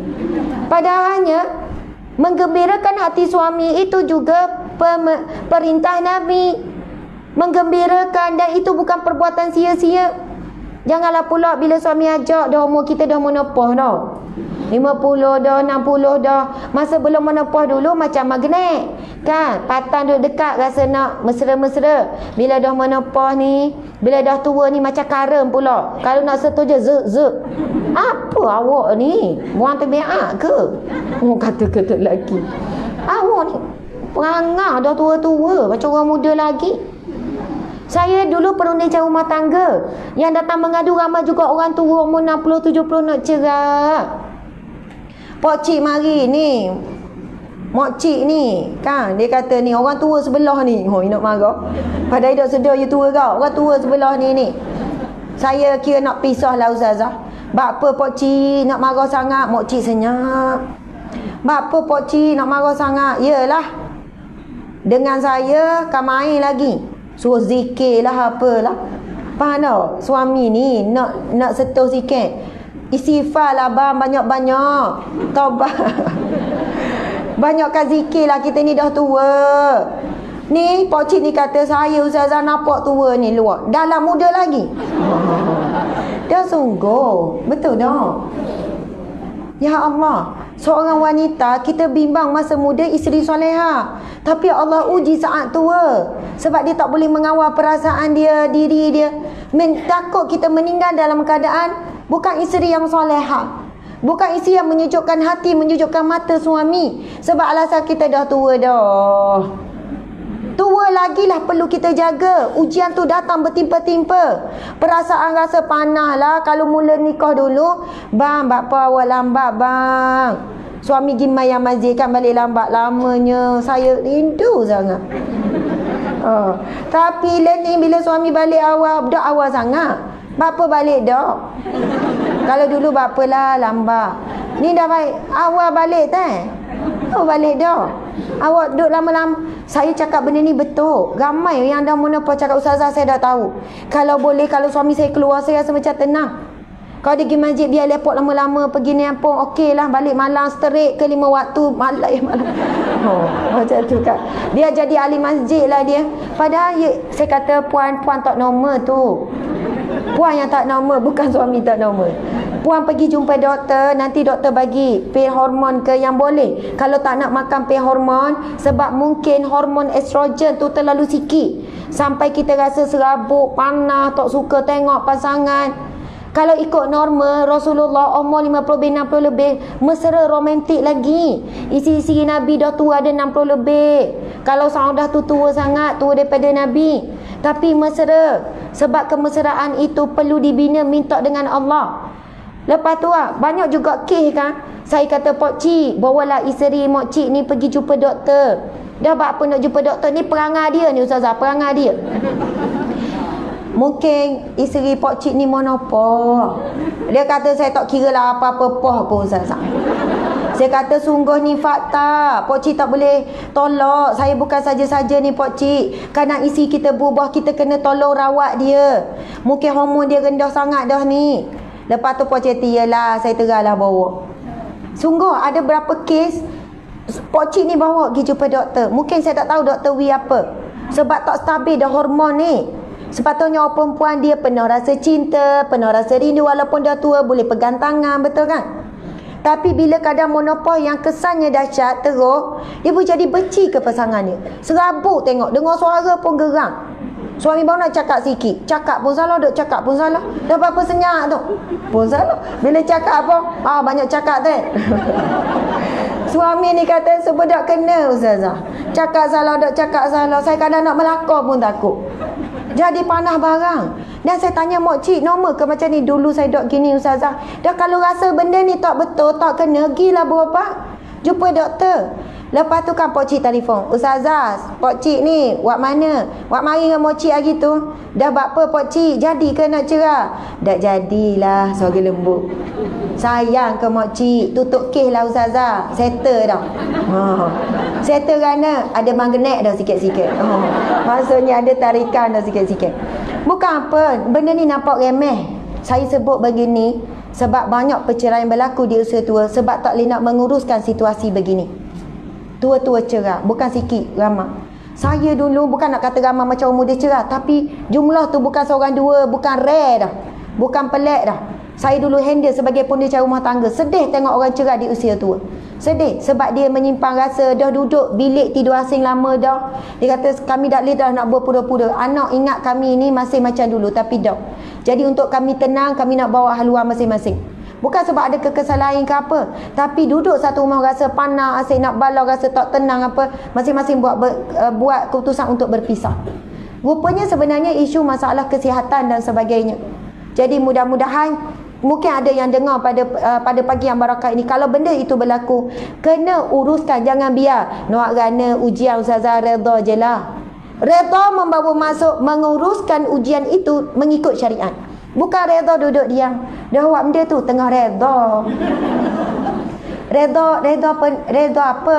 Yalah orang fitnah, redha je lah. Orang fitnah macam mana? Cubalah jelaskan. Cubalah buat pengumuman sikit ke supaya fitnah tu tak terus tersebar. Tak apa ustaz, saya redha. Redha ni kalau kena pukul suami kan, bapa ni puan bekak ni kena pukul. Dah macam mana? Nak buat apa? Nak berpisah? Saya redha. Bukankah ujian Allah kena redha? Salah faham redha. Itu maksudnya pasrah. Itu maksudnya dia dah tak mahu buat apa-apa. Redha saya kata apabila kita menguruskan ujian Allah mengikut syariat. Syariat suruh apa? Selamatkan diri daripada kemungkaran. Dah kalau saya minta cerah bukan bermaksud saya tak redha. Dah. Kalau puan katok suami tu baru tak redha. Gerang ni kan suami tengah tidur, ambil pisau, bunuh ke, ambil botol nyapu ke. Tak, puan boleh datang jumpa saya. Puan sedang menguruskan ujian Allah dengan mengikut syariat. Saya akan bantulah puan. Mohon fasah. Bukan maksudnya orang kita lah, oh dia tu tak boleh tahan dah kot tu barulah sebab tu cerah. Dia tak boleh sabar kot tu sebab tu cerah. Dah. Ada setengah orang sebab sabarlah bercerai. Sebab bercerai lagi berat ujian. Orang kata, orang kutuk, nak pegang title ibu tunggal bukan mudah. Orang fitnah macam-macam. Tapi sebab dia tahu itulah jalan terbaik untuk dia menguruskan ujian Allah ketika itu. Allahu Akbar, subhanallah. Okey, kita sambung lagi. Kita nak baca sampai habis ni, mungkin pukul 2 ke? Suara saya dah tak ada ni kan. Sekarang pukul berapa ni? Sekarang 10.30. Kita habis pukul 10.30. Nampak tak? Okey. Seseorang yang mengatakan suka kepada sebuah kereta, yang tu. Okey, sekarang cuba tengok firman Allah yang bermaksud di sebelah. Muka surat 19. Orang Yahudi dan Nasrani yang kami berikan kitab itu mengetahui serta mengenalinya, ini Nabi Muhammad dan kebenarannya, sebagaimana mereka mengenali anak-anak mereka sendiri. Dan sesungguhnya sebahagian daripada mereka berusaha menyembunyikan kebenaran itu, sedang mereka mengetahui. Yang ni ceritanya orang Yahudi, orang Nasrani, orang Majusi semuanya tahu ciri-ciri Nabi akhir zaman. Semua telah ditulis dalam kitab Taurat, Zabur, Injil dan juga Suhuf. Para pendeta dah menyampaikan dah ciri-ciri Nabi akhir zaman. Sebab itu orang-orang Yahudi, Nasrani, Majusi semua ni mereka lebih kenal Nabi daripada anak sendiri. Kalau anak sendiri yang bakal lahir, tak tahu lagi tanda-tanda macam mana, muka macam mana. Tapi sebelum Nabi akhir zaman lahir, dah diceritakan dah gambaran Nabi akhir zaman. Bagaimana ada tanda-tandanya, ciri-cirinya bila berjalan ada awan menaungi dan sebagainya. Dan apabila Nabi Muhammad lahir dan semua ciri-ciri itu ada pada Nabi Muhammad, mereka mendustakan. Masa Nabi Muhammad belum lahir dah ada dah tanda-tanda. Sebab mereka tak boleh terima. Sebab Nabi akhir zaman ini, Nabi yang terbaik ini, lahir bukan melalui jalur Nabi Ishak, iaitu Bani Israel tu. Tiba-tiba lalu melalui jalur Nabi Ismail alaihi salam. Yang masa tu tak ada Nabi. Belah ni Nabi, sekian Nabi, sekian Nabi. Bani Israel berbangga dengan ramainya di kalangan keturunan Bani Israel ni para Nabi. Memang betul pun. Kan Nabi ada lebih kurang 18 orang Nabi yang lahir daripada keturunan Bani Israel. Tiba-tiba belah sini ni tak ada Nabi, tak ada Nabi, tak ada Nabi. Panjang tak ada Nabi, kosong. Belah ni Nabi. Sebab ni kan adik-beradik. Ismail dan Ishak adik-beradik. Keturunan Nabi Ishak ramai Nabi. Keturunan Ismail tak ada Nabi. Tapi akhirnya keluar setelah beberapa belas keturunan, beberapa puluh tahun keturunan, keluarnya Nabi Muhammad sallallahu alaihi wasallam. Selama ni mereka rasa mereka bangsa yang terbaik.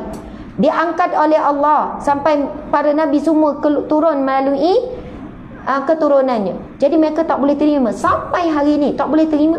Walaupun jelas sangat bukti-bukti tanda-tanda kenabian pada Rasul, mereka tak boleh terima. Permusuhan itu adalah sampai kiamat. Itu adalah ketetapan Allah Subhanahu wa taala. Okey, cuba kita tengok firman Allah di bawah tu. Baca sama-sama. Bismillahirrahmanirrahim. Qul in kuntum tuhibbunallah fattabi'uni yuhibbukumullah wa yaghfir lakum dzunubakum wallahu ghafurur rahim. Sadaqallahul azim. Katakanlah wahai Muhammad, Allah perintahkan Nabi Muhammad supaya kata ke siapa? Kata ke kita. Qul in kuntum tuhibbunallah, sekiranya kamu benar-benar mengasihi Allah, kalau benar-benar kamu cintakan Allah, fattabi'uni, maka ikutilah aku. Yuhibbukumullah, nescaya kamu akan dicintai oleh Allah. Wa yaghfir lakum dzunubakum, Allah akan mengampunkan dosa-dosamu. Wallahu ghafurur rahim, sesungguhnya Allah Maha Pengampun lagi Maha Pengasihan. Jadi saya tahu masa kita dah habis dah. Saya nak tutup dengan beberapa sunnah Nabi yang balik kita buat hari ni juga. Boleh tak? InsyaAllah. Sebab Nabi Allah berfirman dalam Al-Quran, ayat kita baca tadi, Qul in kuntum tuhibbunallah, katakanlah wahai Muhammad, kata kepada siapa? Kepada kita ni, umatnya ni, sekiranya kamu benar-benar mencintai Allah. Cinta ni tak boleh pada mulut, kena buktikan. Bukti cinta kepada Allah, Nabi kata apa? Allah kata apa? Fattabi'uni, ikutilah aku. Siapa? Rasulullah sallallahu alaihi wasallam.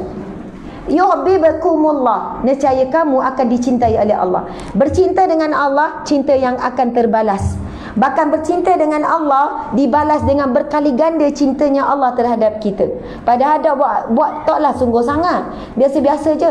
Tetapi Allah sangat suka seseorang yang menunjukkan rasa cinta kepada Allah dengan cara apa? Fattabi'uni, maka ikutilah aku. Yuhibbukumullah wa yaghfir lakum dzunubakum, dan Allah akan ampunkan kita. Masya Allah. Jadi ibu-ibu muslimat sekalian, cerita kita hari-hari sebelum mati ni, dah tahu bila mati ni, tapi saya nampak moci-moci akan mati dululah. Yalah, moci tua dah. Tak lama dah moci-moci ni. Kalau ikut umur lah, moci-moci dah lama dah ni. Kalau ikut umur, tapi kalau ikut keadaan, tak ada keadaan yang menentukan mati tu bila-bila. Anytime, mungkin saya mati dulu, wallahualam. Jadi jangan bertangguh nak buat sunnah Nabi. Saya cerita beberapa sunnah Nabi yang kita mampu buat. Bukan kita tak mampu, tinggal lagi malah tak sungguh nak buat je. Masya Allah. Saya sebut cerita kita setiap hari, dalam rumah, luar rumah. Betul tak? Mana lagi banyak, dalam rumah ke luar rumah? Banyak duduk dalam rumah. Jadi rumah kita tu gudang pahala. Betul tak? Jadi kita kena letak rumah kita, tempat kita, rumahku syurgaku. Rumah tu tempat kita nak menghidupkan sunnah Nabi. Saya sedang menyiapkan buku bersama dengan tim. Tajuk dia adalah Ada Syurga di Rumahmu. InsyaAllah bulan ni siap. Nak habis dah bulan ni. Bulan depan terbit. Sebab dah berapa bulan dah kita bagi tumpuan. Buku tu Ada Syurga di Rumahmu, nanti belilah. Ajak pergi saya mari. Ada Syurga di Rumahmu. Kita buat tajuk apa? Ada syurga di bilik tidurmu, ada syurga di dapurmu, ada syurga di ruang tamumu, ada syurga di ruang ibadahmu, ada syurga di ruang rehatmu, ada syurga pada pasanganmu, ada syurga pada anakmu. Kita memang saya minta mula-mula tajuk lain. Lepas tu saya fikir, saya nak biar bila pembaca baca, dia tahu nak bermula daripada mana nak bina syurga di rumah dia. Ada orang yang mula pada dapur. Jadi dalam bab itu kita berkongsi segala sebaik-baiknya, hampir semua sunnah Nabi yang berada di dapur. Bab masak, bab makan, bab begitu, bab begini. Bila di bilik tidur, cerita pasal sunnah Nabi bilik tidur. Apa yang bila kita tengok bilik tidur, apa yang kita boleh dapat sebanyak-banyak pahala daripada bilik tidur. Sedap tak buku ni? Sedap. Dah siap lagi, saya rasa sedap dah. Okey, kita akan buat planner sekali, ada takwim nanti jual ni. Sebab masa buat tu saya fikir, saya nak buat buku kekeluargaan, tapi buku yang praktikal. Bukan buku cerita pasal keluarga syurga gini. Lepas tu nak buat apa? Jadi kita buat buku praktikal, cerita pasal rumahku syurgaku, dia terus boleh buat benda yang dia nak buat. Yang mana bila dia buat, dia tak tahu macam mana Allah akan jadi ubah keluarga dia jadi bahagia. Sebab apa? Tak ada sebab lain. Sebab buat sunnah Nabi. Bila buat sunnah Nabi dalam rumah tangga, turun rahmat Allah. Keluar penyakit-penyakit. Kalau ada sihir pun, boleh keluar sihir tu. Sebab apa? Barakah malaikat rahmat ada dalam rumah kita. Buat sunnah Nabi walaupun kecil, mesti ada barakah. Okey, pertama, antara sunnah Nabi dengan isteri adalah saling sikat rambut. Saya bukan nak share benda yang susah-susah payah ni. Amalan zikir-zikir ibu-ibu semua dah tahu dah ni. Amalan baca mak surat pagi petang, tinggal buat tak buat je. Amalan selawat, amalan istighfar, amalan tu. Saya nak cerita benda perbuatan ni. Hadis Aisyah yang sahih. Aisyah ni ada hadis dia. Banyakkan hadis Aisyah ni berkenaan dengan Aisyah cerita apa amalan perbuatan hubungan suami isteri. Suatu ketika Aisyah bercerita, aku sedang haid. Aku berada di dalam rumah dan aku tak boleh keluar, sebab keluar daripada rumah masuk masjid lalu, betul kan? Sebab rumah isteri Nabi kan sekeliling Masjid Nabawi. Jadi Rasulullah memanggilku dan mengulurkan kepalanya. Maksudnya Rasulullah panggil daripada ikut tingkap, hulurkan kepala supaya aku dapat menyikat rambutnya. Romantik tak Rasulullah? Kita tak payahlah keluar rumah ulur kepala ikut tingkap. Sebab nak ikut. Ya, bukan situasi begitu ibu-ibu sekalian. Situasi ni nak khabar romantiknya Rasulullah ni, mungkin tengah buat ibadah ke, duduk dalam masjid, teringat ke Aisyah nak bermanja ulur kepala. Dan antara cara Rasulullah dengan isteri bermanja adalah saling sikat rambut. Sikat rambut pasangan. Masya Allah. Siapa sini yang pernah sikat rambut suami dia? Angkat tangan. Akak sikit nak tengok.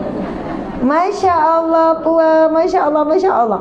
Kalau saya rasa dalam tak sampai 5% lah, 5% je. Sikit sangat awak pernah sikat rambut. Mungkin kebetulan suami dia sakit ke, dia boleh sikat. Tapi ni saya percaya sehat pun dia sikat rambut. Ya Allah, nampak macam main-main, tapi tu sunnah Nabi. Balik ni, boleh tak sikat rambut suami masing-masing? Ada yang kata tak ada rambut dah Ustazah. Suami dah gugur dah, tak ada rambut dah. Sedihlah pula. Jadi sapu je lah minyak, kan sapu. Kan kalau balik sikat juga kan kena pula lepas. Apa awak ni nganyi ke awak ni? Dok, saya nak buat sunnah Nabi. Dok, saya tak ada rambut. InsyaAllah rambut sikit banyak terahlah buat. Sebab kadang-kadang nampak macam kelakar lucu main-main, ataupun nampak macam tangan yang menyentuh rambut tapi hati yang saling bersentuh sebenarnya. Hati yang akan saling bersentuh. Dia bukan hanya sentuhan tu dah. Bang, marilah kejap. Panggil suami apa? Bang ke apa? Sayang. Habib. Ke ayah mu? Dah apalah panggil ayah mu pun. Yang penting panggilan tu nak ubah pada abang. Kalau dah biasa ayah mu, Oi, ayam mau baru laju sikit.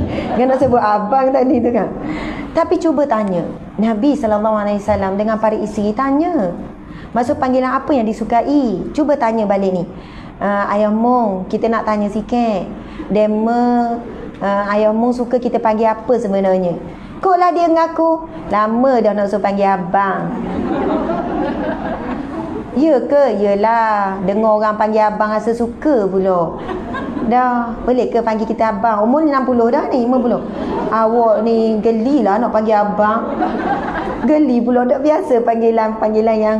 Dah, kalau suami tu kata, kalau boleh sebelum saya mati nak dengar awak panggil saya abang sekarang ni. Yelah, saya panggil sayang cik dah. Oh, gugur jatuh berdebuk. Ambil letak mula. Masya Allah. Ya, panggilan-panggilan kan. Rasul panggil Aisyah, wah ya Aish. Panggilan manja Aish, Humairah dan sebagainya. Kita tak salah nak ikut kalau kita ni Itamani. Bang panggil saya Humairah, itu si merah pipi kan. Tapi tak apalah nak juga si merah pipi pun kan. Walaupun tak merah sampai bila-bila kan. Masya Allah. Okey, sikat rambut. Sikat dengan penuh kasih sayang. Masa sikat tu cakap lah kan, ya Allah, penuh dah berubah awak ni. Dah lama dah ni nak mati ni. Muhasabah, betul kan? Lepas tu suami pula sikat rambut kita. Awak lagi banyak rasa awak dulu ni. Awak dulu mati rasa ni. Bang, kita tak tahu. Ya, mungkin benda tu macam gurauan. Tapi tahu tak, antara sunnah Nabi, nak cerita, isteri Nabi dalam buku, nanti buku tu ada kat luar. Boleh tak adik ambil? Buku asam garam rumah tangga Rasulullah ada dekat luar. Sempena, ya. Sempena bulan meleduh Rasul ni, asam garam rumah tangga Rasulullah. Saya kalau baca buku ni, kejap suka, kejap nangis, kejap suka. Rasa macam, ya Allah, comelnya Rasulullah ni, comelnya Aisyah ni, isi-isi Nabi ni. Boleh tak nak tolong buka? Okey, saya nak. Masya Allah. Sikat rambut. Sambil-sambil tu kan kita boleh muhasabah. Tu pertama. Yang kedua, antara sunnah Nabi SAW. Makasih Aminah. Mari. Tak apa, pulangkan. Nak suruh guna kau? Nak kau guna buku ya. Masya Allah. Okey. Misi suruh tanda tangan lepas ni. Okey. Masya Allah. Antara sunnah Nabi yang lain ialah, bila Nabi minum air, Nabi akan tanya Aisyah, kamu minum tadi di bekas mana? Betul tak? Waktu kita tahu lama dah. Sebab Rasul akan letak bibir Rasulullah masa minum air di tempat Aisyah minum tu. Kita mungkin tanya juga, bang, awak minum kot mana tadi? Sebab apa? Nak pusing kot lain. Kita terbalik lah, pusing kot lain. Kalau setera tu kan, awak minum setera mana tadi? Mitok setera lain tu. Lepas tu bila dah lupa kosi tadi tu, awak setera mana mitok lain pula. Sebab tak sanggup kongsi tu. Tapi kita kena tengok, ini bukan saja Nabi suka berkongsi dengan isteri. Nak kata Nabi berkongsi bau gigi. Ini hadis Aisyah yang sahih. Aisyah cerita, ketika Rasul nak bersugi, Rasul akan bagi kayu sugi tu kepada aku dahulu. Kemudian aku bersugi, kemudian aku akan membasuhnya, kemudian Rasul pula guna. Basuh lah, bukan tak basuh. Asa boleh tak buat hari ni? Boleh ke? Kok lawyer dulu. Tapi sebab apa Rasulullah dengan isteri boleh sampai kongsi bau gigi? Dan bukan sekadar bekas makan. Bekas Rasulullah, Aisyah cerita, ketika aku menggigit daging ke ataupun roti, Rasul akan menggigit tempat sama. Kalau kita roti panjang, suami gigit belah ni, mungkin kita gigit belah ni lah. Tapi Rasulullah tak, Rasul akan gigit di tempat yang sama. Sebab apa? Rasulullah SAW dan juga para isteri Nabi sangat menjaga kebersihan mulut, sangat menjaga kebersihan gigi. Ini kalau suami isap rokok, memanglah kita tak sanggup. Mulut busuk. Bukan nak kutuk ni, kan? Maksudnya, kalau kita tak sanggup buat sunnah Nabi itu bersebab, bukan sebab kita tak suka nak buat, tetapi saat isteri Nabi cerita, Rasul tidak pernah bertemu dengan ahli keluarga, mereka kadang-kadang bersugi. Kita dah setara tu, balik ni kan nak cakap dengan suami, bergigi dulu dah. Dah, itu sunnah Nabi. Nabi sangat menjaga kebersihan mulut, bau mulut. Bila nak bercakap dengan isteri, takkan bagi bau mulut tu tak menyenangi isteri. Balik daripada kuliah ni kan, balik suami tegur, oh tak apa ni, cakap sayang dulu, gibu gigi. Lepas tu, ya bang, kan. Nampak macam suka-suka main-main kan. Tapi kalau kita buat ikut sunnah Nabi. Bila nak cakap dengan orang besar, kadang tu ada orang nak jumpa orang besar, meeting ke apa, siap sembuh lagi nak suruh wangi. Tak boh klien ni terganggu dengan bau mulut, kan main lagi. Tapi orang paling besar dalam hidup kita sebenarnya suami kita. Betul lah kita sebut, janganlah sebut Ustazah salah Nabi Muhammad. Jangan berbanding dengan Nabi Muhammad. Nak cerita sekarang ni, pahala paling besar kita boleh dapat, pahala melalui berbakti, buat baik, jaga perangai, jaga akhlak, jaga lidah, jaga penampilan dengan suami. Ni dak dengan suami orang lain kan main jadi lagi lembut. Ni tetamu mari ni dengan kawan kita, dengan suami dia ni, bila tanya nak makan, makanlah, jemputlah, makanlah, tambahlah, lembut sangat. Lepas tu bila tetamu dah siap makan, tetamu pun nak pergilah bawa pinggan, tak payah, tinggal. Tetamu ni degil sikit, bawa juga pinggan, tinggal, jangan basuh. Oh kamai sungguh duk pergi basuh tak. Tak apa, tinggal, pergi duduk. Bila suami duk basuh pinggang kau, pinggang siapa ni buat tanya, pada ada rumah tu 2 orang tu je.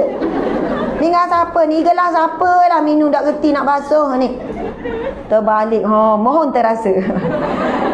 Bukan puan je, saya kata saya juga kadang-kadang tu Allah uji. Ya Allah, kenapalah aku ni dengan tetamu kamai lagi boleh sabar walaupun penat. Layan tetamu bukan tak penat, tapi kita boleh letak penat tu di bawah. Kita tinggikan akhlak mulia, tak tunjuk muka penat. Tapi bila tetamu balik je, muka dak golel. Abang tolonglah akak ni, saya daripada tadi masak dah berhenti. Saya masak, saya dah awak senang duk buah-buah apa. Berubah terus, belum tu kamai solehah. Subhanallah. Kamai lagi. Tetamu kata, ya Allah kak tak penat dah. Penat apalah ya tetamu, tamu bawa rahmat. Solehah sangat. Masya Allah. Saya pernah ditegur dengan anak saya, bab ni. Anak saya umur dah 2, Imran nama dia. Dia marah saya sebut nama dia. Agak-agak tidak dengar ceramah ni. Tetamu mari, saya semangat, senyum. Tetamu mari, ustazah kan, kena jaga email ustazah. Lepas tu bila tetamu balik, saya pun duduk nyanda, penat. Lepas tu Imran datang, Umi, ya Imran, apa Umi gitu? Penat Imran. Kau tetamu mari, Umi masuk apa tadi? Umi penat Imran, bagi Umi hajat. Tadi Umi macam tak penat, dia tu.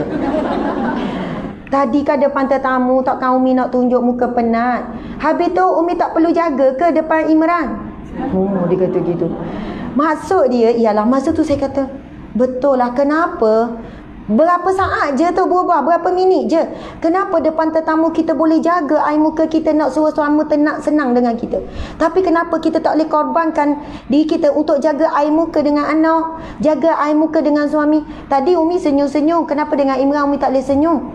Anak saya Imran ni memang dia jenis direct, bukan nak kata direct, tapi saya banyak dapat teguran daripada dia. Masa saya kata betul lah apa yang Imran tegur Umi. Okey Umi senyum. Kita cubalah senyum sehati. Padahal bukan tak boleh pun, memang boleh. Sebab itu Nabi sebut khairukum, yang paling baik di kalangan kamu, khairukum li ahli, yang paling baik dengan ahli keluarga. Tapi kita mengumpul tenaga, mengumpul semangat kita untuk buat baik kepada orang luar berlebih daripada keluarga sendiri. Di pejabat, kalau orang yang kerja di pejabat, pukul 8 hingga pukul 5, kamai lagi. Senyum, sabar, kena marah dengan bos pun. Orang keluar daripada bilik bos, kena marah ni senyum je dengan bos. Baik bos, baik. Keluar daripada bilik, senyum je. Orang kata, sabarnya mu, kena marah dengan bos pun, tetap senyum. Alhamdulillah. Saya memang dilahirkan penyenyum. Dilahirkan sabar. Tak apa, Allah akan balas gini. Balik rumah, buka je pintu, muka masam macam tu. Dah berapa masam? Penat bang, penat. Awak tahu benda? Penat. Padahal 8 jam penat kat jabat, boleh jaga air muka, senyum. Ya Allah, sukanya tengok puan senyum je. Saya cakap pasal saya.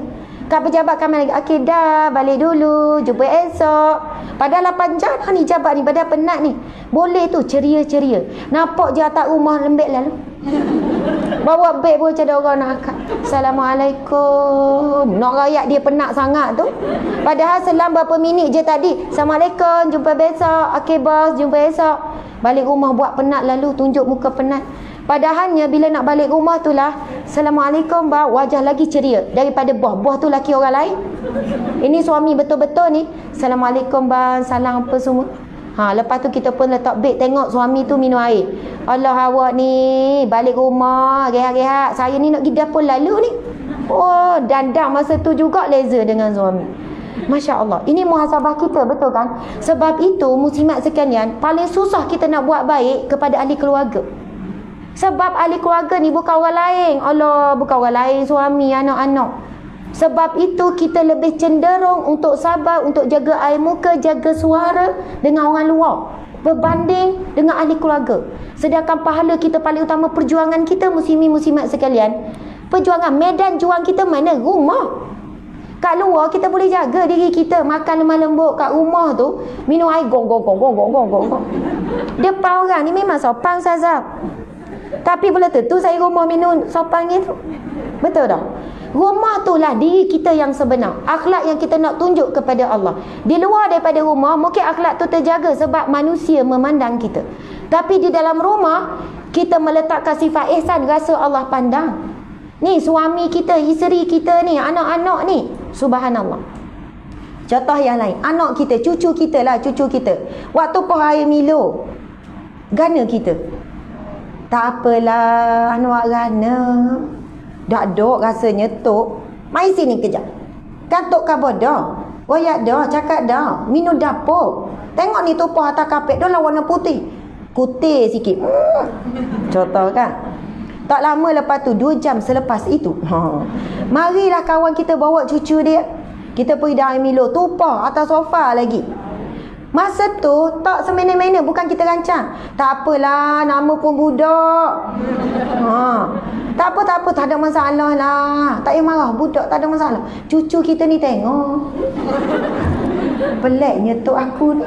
Tadi macam rasa-rasa, sekarang macam malaikat lah pula. Sebenarnya kita tak buat-buat. Automatik cucu orang lain tak rasa sangat nak marah. Cucu sendiri rasa panas mari. Suami orang lain ketuk iman, Assalamualaikum, lama tak jumpa. Suami sendiri tak pernah tanya khabar. Bangun pagi awak gana, sihat tak hari ni? Gana awak cukup dah rehat? Nak khabarnya kita lah. Kadang kita lupa. Saya cakap Ganu buat apa? Saya cakap Ganu. Biasa cakap luar. Sebab baru balik dia Ganu. Maring dulu jumpa mak cakap Ganu. Subhanallah. Nampak benda tu kecil dalam sebuah rumah tangga Rasulullah sallallahu alaihi wasallam saling menjaga. Antaranya Rasulullah bila isteri sakit, Rasul akan rawat sendiri. Demam, sapukan air, bacakan doa, duduk sebelah bacakan doa. Kalau suami kita sakit, saya rasa orang puan memang jaga suami. Masalah utama, ramai suami tak boleh jaga isteri sakit. Isteri demam, dia bawa pergi jumpa doktor, okeylah tu. Tapi alangkah baiknya kalau dia pimpin, dia ni, lepas tu bila bawa balik, suami ni bawa air, ni air. Okey, buka mulut, nak masuk obat. Isteri ni dalam hati, kalau ginilah nak sakit selama-lamanya. Sukanya boleh manja, tapi bukanlah nak sakit semua. Tapi nak kabarnya, kadang-kadang suami lupa. Isteri ni dia kalau suami sakit, dia memang suka manja suami dia. Tapi kalau suami pula, dia macam, obat tu, dah pergi klinik jangan nak bazir, makanlah. Gitu je dia sahut. Apa salahnya bawa air? Rasulullah dia rawat isteri. Bahkan Rasulullah buat bubur bila isteri sakit. Dalam buku ni, bukan dalam buku asal garam warna merah. Rasulullah dia kata buatlah bubur talbinah, sejenis bubur yang kesukaan orang Arab, namanya talbinah. Nabi kata apabila seseorang di kalangan kamu yang sedih ataupun sakit, buatlah bubur talbinah untuknya. Sebab bubur talbinah ni Nabi kata boleh menggembirakan orang tengah sedih ataupun tengah sakit. Jadi kita ni kadang-kadang bukan sakit je kita buat bubur. Orang tengah sedih, suami tengah sedih ke, ya apa-apalah, isteri tengah sedih ke kan. Kalau suami tiba-tiba masak, sedih tu boleh hilang, betul tak? Benda ni sebenarnya sunnah Nabi, sunnah para isteri. Subhanallah, Allahu Akbar.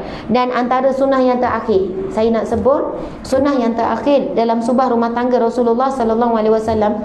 Tadi kita sebut sikat rambut, minum berkongsi, makan. Okey. Sayyidatina Aisyah bercerita, Rasulullah sallallahu alaihi wasallam apabila bangun di tengah malam, bangun solat malam, dan jika aku bangun awal, maksudnya jika Aisyah bangun sebelum subuh dan Rasulullah melihatku telah pun bangun, lalu Rasulullah akan berbual-bual denganku, berborak denganku. Dan sekiranya aku telah pun aku masih belum bangun, maka Rasulullah akan berbaring di sebelahku. Maksud Rasulullah nak tunggu subuh tu, Rasulullah baring, Rasulullah tidur dulu, ataupun Rasulullah baring tanpa tidur. Antara sunnah Nabi dalam sebuah rumah tangga adalah suami isteri ini suka berbual, mesra, bercakap. Masya Allah. Dan antara hadis Nabi sebut tidak dikatakan perkara sia-sia. Apa dia? Menunggang kuda, memanah dan juga bukan menggembirakan, meluangkan masa suami isteri. Tak, Nabi sebut bergeruang senda suami isteri. Jadi jangan kita bila suami ajak buat ataupun isteri ajak buat, puan lah suka buat. Awak kita nak cerita sikit ni. Cerita apa kak? Suami ni sekat dulu lagi. Nak cerita lah sikit. Tadi kan, alah lah, you buat-buat tak dengar. You buat-buat dengar. Tengok telefon. Tengok telefon.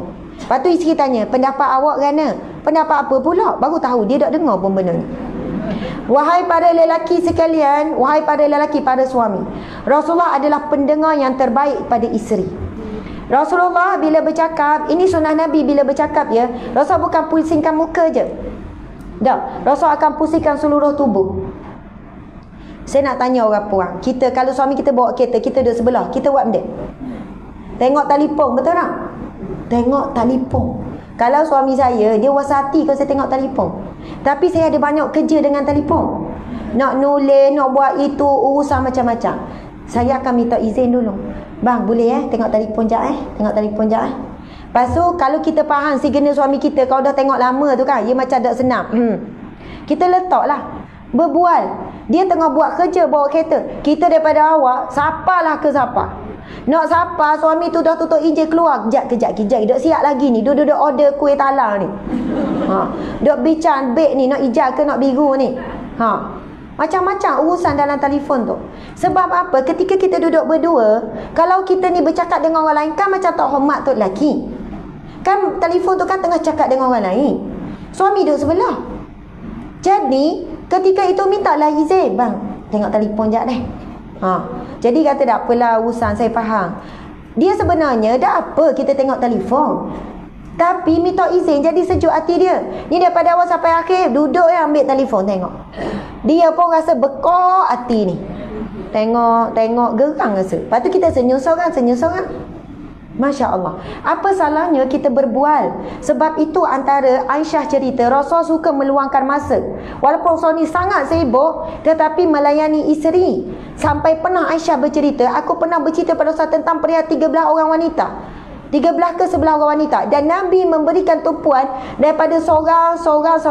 Sebab Aisyah masa tu dia jumpa kawan-kawan. Kawan-kawan ada 11 orang ke 13 orang. Saya dah ingat, dalam buku ni ada. Lepas tu seorang-seorang bercerita tentang suami masing-masing, bukan pasal aib. Kemudian Aisyah balik, Aisyah cerita pada Nabi seorang-seorang. Kalau kita lah nak balik cerita pasal 13 orang kawan kita, agak-agak nombor berapa suami suruh berhenti dah. Awak nombor 3 kan bang, kawan kita nombor 3 nama ni, suami dia gini. Dah lah banyak sangat ceritanya. Tapi Nabi Muhammad SAW siapanya dengar cerita lah yang isteri ni. Sampai habis aku bercerita tentang semua kawan-kawanku itu. Tapi niat Aisyah sebenarnya bukanlah nak cerita sangat, nak meluangkan masa bersama dengan Nabi. Dan sesungguhnya Nabi akhir lepas habis cerita tu, Nabi buat satu kesimpulan. Wahai Aisyah, aku denganmu wahai Aisyah umpama seperti suami A, suami B. Macam tu lah. Tapi cerita tu ada dalam buku ni. Rasul buat conclusion, betapa aku ni sayang kepadamu wahai Aisyah. Aku umpama seperti suami A, suami B. Ada 2 orang suami yang Nabi petik. Macam tu lah bakal aku lebih daripada itu terhadapmu. Sebab Aisyah cerita, suami ni sayang sangat isteri dia ni, dia buat gini-gini. Suami ni pula sayang sangat isteri dia layan isteri dia gini-gini. Jadi Rasulullah bila dengar tu, Rasulullah pun jawab, aku kepadamu Aisyah melebihi daripada suami ni. Nak kabarnya, Rasulullah boleh buat kesimpulan, maksudnya Rasulullah memang dengar sungguh-sungguh. Bukannya habis tu, habis dah. Bukan gitu. Nak kabarnya, Masya Allah, Allahu Akbar. Mudah-mudahan apa yang kita kongsikan pada hari ini, kabar, faham kabar, nak cakap, nak bagi tahu, nak berkongsi. Masya Allah, Alhamdulillah. Subhanallah, sahabat-sahabat yang berada di live, lebih kurang dalam 4,000. Anda kekal, saya ingatkan dah kurang dah tu. Sebab 2 jam konsisten, saya dah habis dah. Saya ucap terima kasih banyak-banyak. InsyaAllah ada rezeki kita jumpa lagi. Ni cakap ni dah habis dengan kita. Bagi saya masa cakap dengan ni ya. Saya mohon maaf salah dan silap. Terima kasih pada semua. Saya juga mengucapkan, sebab dia orang dengar ni, saya mengucapkan selamat menyambut Maulidur Rasul. Pada bulan Maulidur Rasul ini, kita cuba sebanyak-banyaknya mengenal Nabi kita daripada sunnah-sunnah Nabi. Dalam buku ni, asam garam rumah tangga Rasulullah, ini warna purple. Ada satu lagi warna merah, yang mana kalau warna merah ni cuma cerita romantik-romantik. Bila kita cuba menghidupkan sunnah Nabi dalam rumah tangga kita, kita sebenarnya sedang mencintai Rasulullah. Sebab Rasulullah kata, fattabi'uni, ikutilah aku. Dan bila kita buat sunnah-sunnah Nabi ni, kita akan dapat cinta Allah Subhanahu Wa Taala. Sekian, insya-Allah berjumpa lagi. Assalamualaikum warahmatullahi wabarakatuh. Boleh tutup dulu.